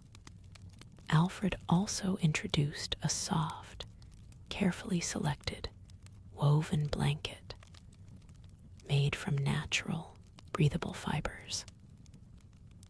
This tactile comfort was a deliberate contrast to the smooth, cool surfaces of the advanced lab equipment that surrounded the infant when gently swaddled within its comforting folds. The child consistently exhibited a deeper, more peaceful sleep, a silent testament to the universal, primal need for security and warmth. Even for an alien being of immense, nascent power, this blend of scientific rigor and tender, human care was slowly, irrevocably, shaping the infant's earliest interactions with its new, strange home. As days subtly melted into weeks within the secluded, subterranean sanctuary, the infant's inexplicable presence began to gently, almost imperceptibly, reshape the quiet, meticulous rhythms of the Batcave itself. There were moments fleeting, so subtle they might have been dismissed as tricks of the light or mind, when the delicate mobile, handcrafted by Alfred from that peculiar, dense wood, would sway and turn without any discernible draft, its strange carvings humming a fraction louder than usual. On another occasion, a small, forgotten piece of a diagnostic tool, left idly on a nearby, smooth surface, seemed to shimmer with an internal, almost liquid light. A brief, silent pulse of energy that faded completely before Bruce could fully register its occurrence on his monitoring systems. These were not overt, dramatic displays of superhuman power, but rather gentle, almost accidental echoes of a nascent, immense strength, like the soft, expanding ripples across a perfectly still, dark pool. Bruce, despite his inherent skepticism and his grounded, rational mind, slowly began to categorize these anomalies not as glitches in his sophisticated instrumentation, but as the quiet, uncontrolled, yet undeniable expressions of the child's unique, developing physiology, marking the silent, astonishing emergence of something truly extraordinary within the deep, dark, and eternally watchful heart of Gotham. As the weeks stretched into months, the infant Kal-El, now settled into the deep quiet of the Batcave's secluded nursery, began to respond with more than just instinct. His large, inquisitive eyes would track the gentle movements of Alfred Pennyworth, a soft coo escaping his lips when the familiar, kind face leaned close. Bruce, observing from a respectful distance, noted a subtle, almost imperceptible warmth emanating from the child during these moments of connection. A faint, golden aura visible only through the most sensitive thermal imaging equipment. It was a silent hum of nascent power, a comfort unique to him, yet shared unknowingly with the two men who had become his world. The soft blanket, an island of woven solace, often seemed to absorb this gentle radiance, holding it close beyond the immediate, nurturing sphere of Alfred's presence. Kal-El's growing senses began to stretch. Though shielded by layers of rock and advanced sound dampeners, the distant echoes of Gotham City would occasionally filter through. A deep, resonant thrum of an elevated train, a faint, mournful wail of a siren in the far-off night, or the subtle tremor of heavy machinery at the docks. These were not frightening intrusions, but rather distant lullabies of his new home, a constant, low murmur against the quiet comfort of his crib. Bruce often noted a subtle shift in the infant's rapid eye movements during these moments, as if his nascent mind was processing the vast, alien symphony of the city above, a world awaiting his eventual exploration. To further ground the extraordinary child in their uniquely structured reality, Alfred introduced a daily ritual. In a quiet, lamplit alcove of the Batcave's secondary library, he would read aloud from ancient, leather-bound storybooks. His voice, a soothing baritone, Bruce would sometimes join, observing the child's rapt attention, his small hands occasionally reaching out, not quite touching, but drawing strength from the stories.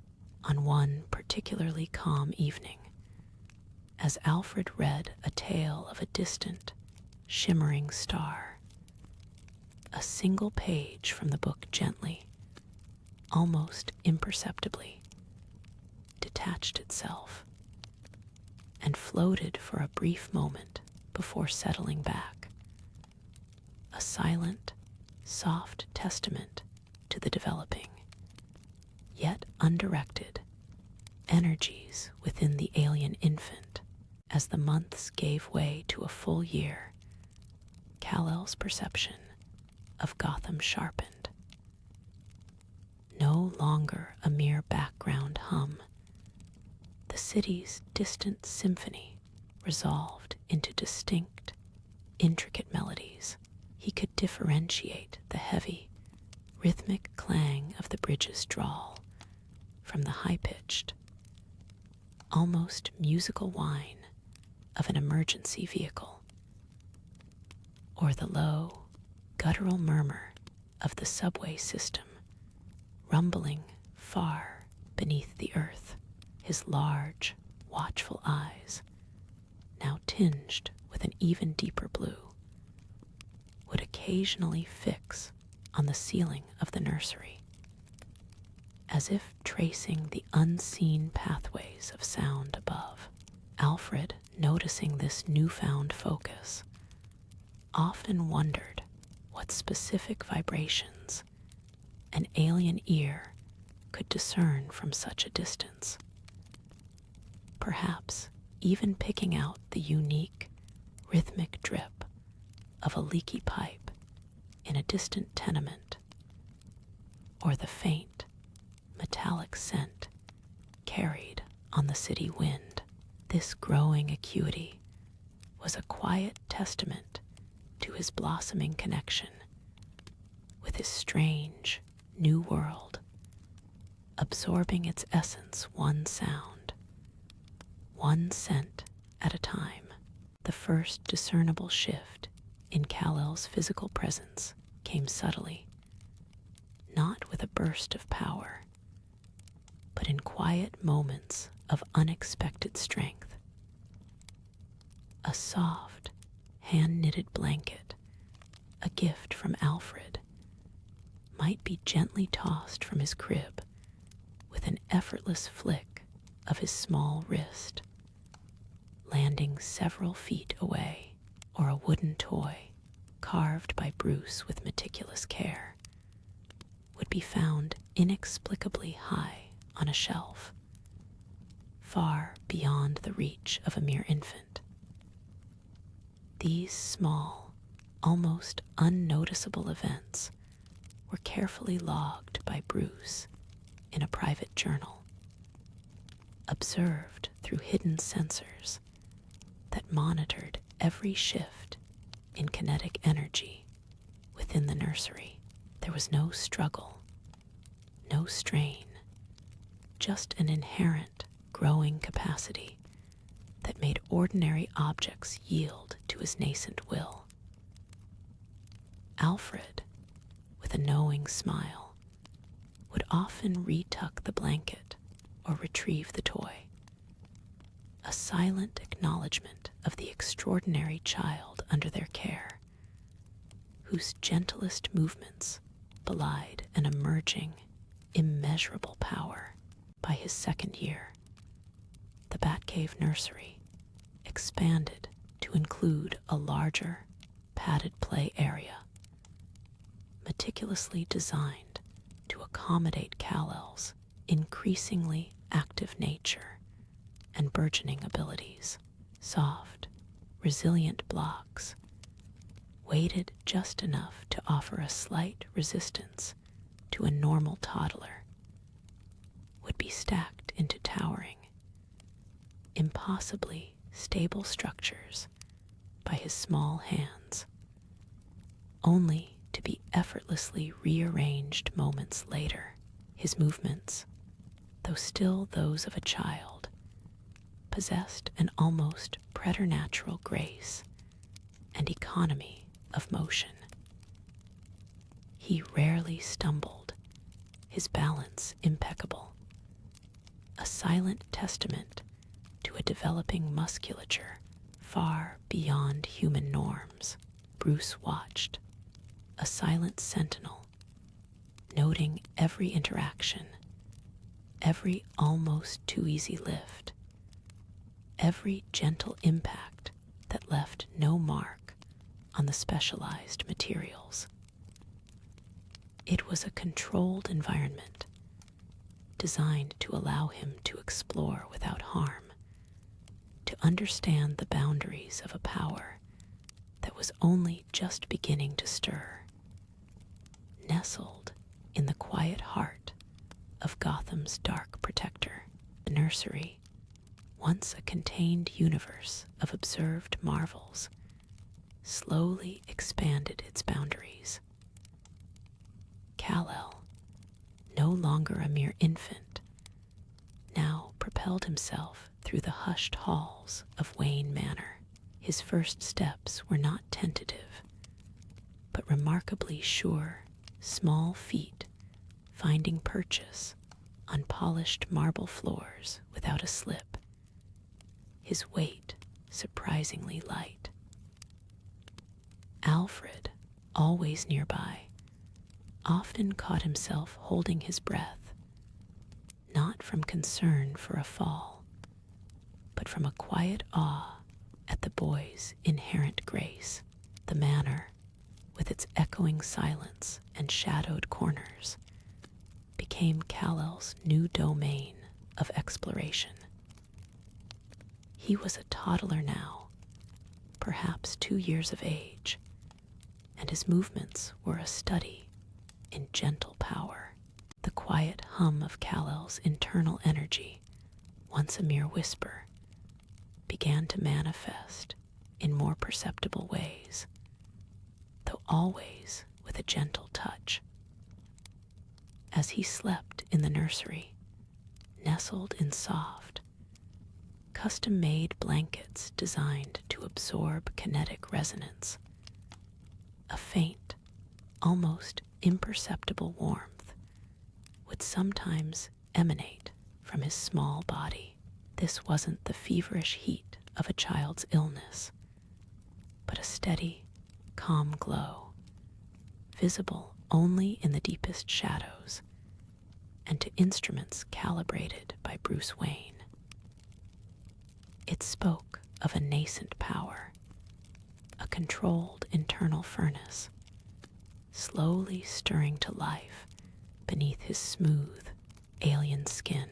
Alfred, during his nightly rounds, would sometimes find the air in the nursery slightly warmer, a subtle comfort in the cool Gotham night, a testament to the boy's extraordinary physiology. He would gently adjust the room's temperature, not to cool the child, but to maintain a semblance of normalcy, to ensure this gentle emanation remained their private secret. Bruce Wayne's study of Kal-El was not just theoretical, it was intensely practical, driven by a profound understanding of the child's future. He knew the manor, magnificent as it was, could not indefinitely contain or completely withstand the full blossoming of such immense power. Therefore, his meticulous observations translated into subtle structural adaptations throughout Wayne Manor. Quietly, discreetly, Bruce began reinforcing the building's infrastructure, not with crude steel beams visible to the eye, but with advanced alloys woven into the existing framework, beneath ancient stone and polished wood.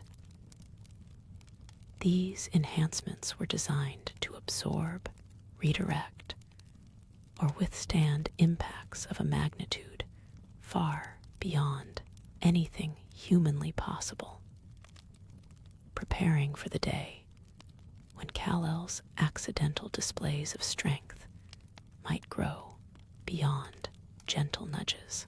The quiet halls of Wayne Manor, once merely a backdrop to Kal-El's burgeoning existence, began to interact with his presence in subtle ways.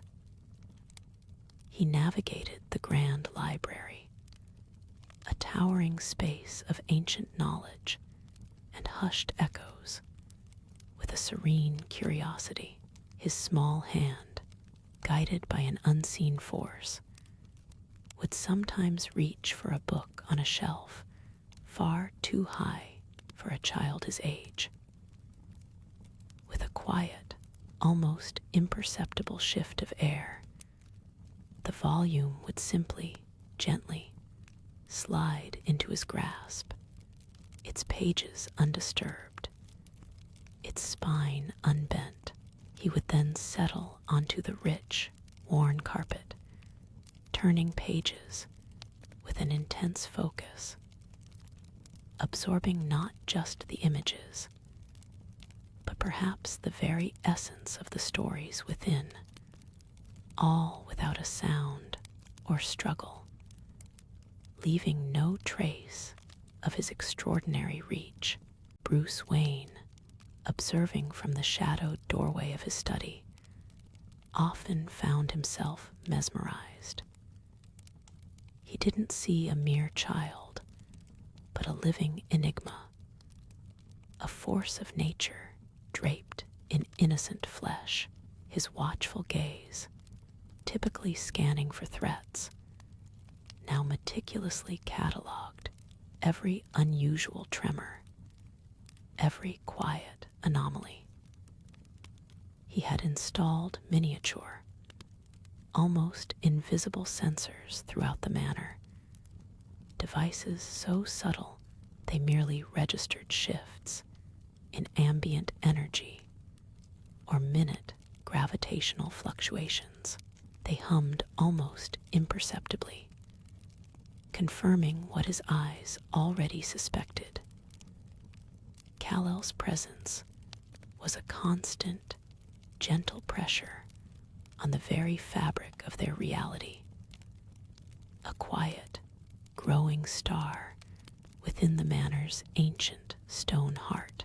Alfred Pennyworth, ever the quiet sentinel, often found Kal-El in unexpected places, having traversed distances with an effortless speed that bordered on the uncanny.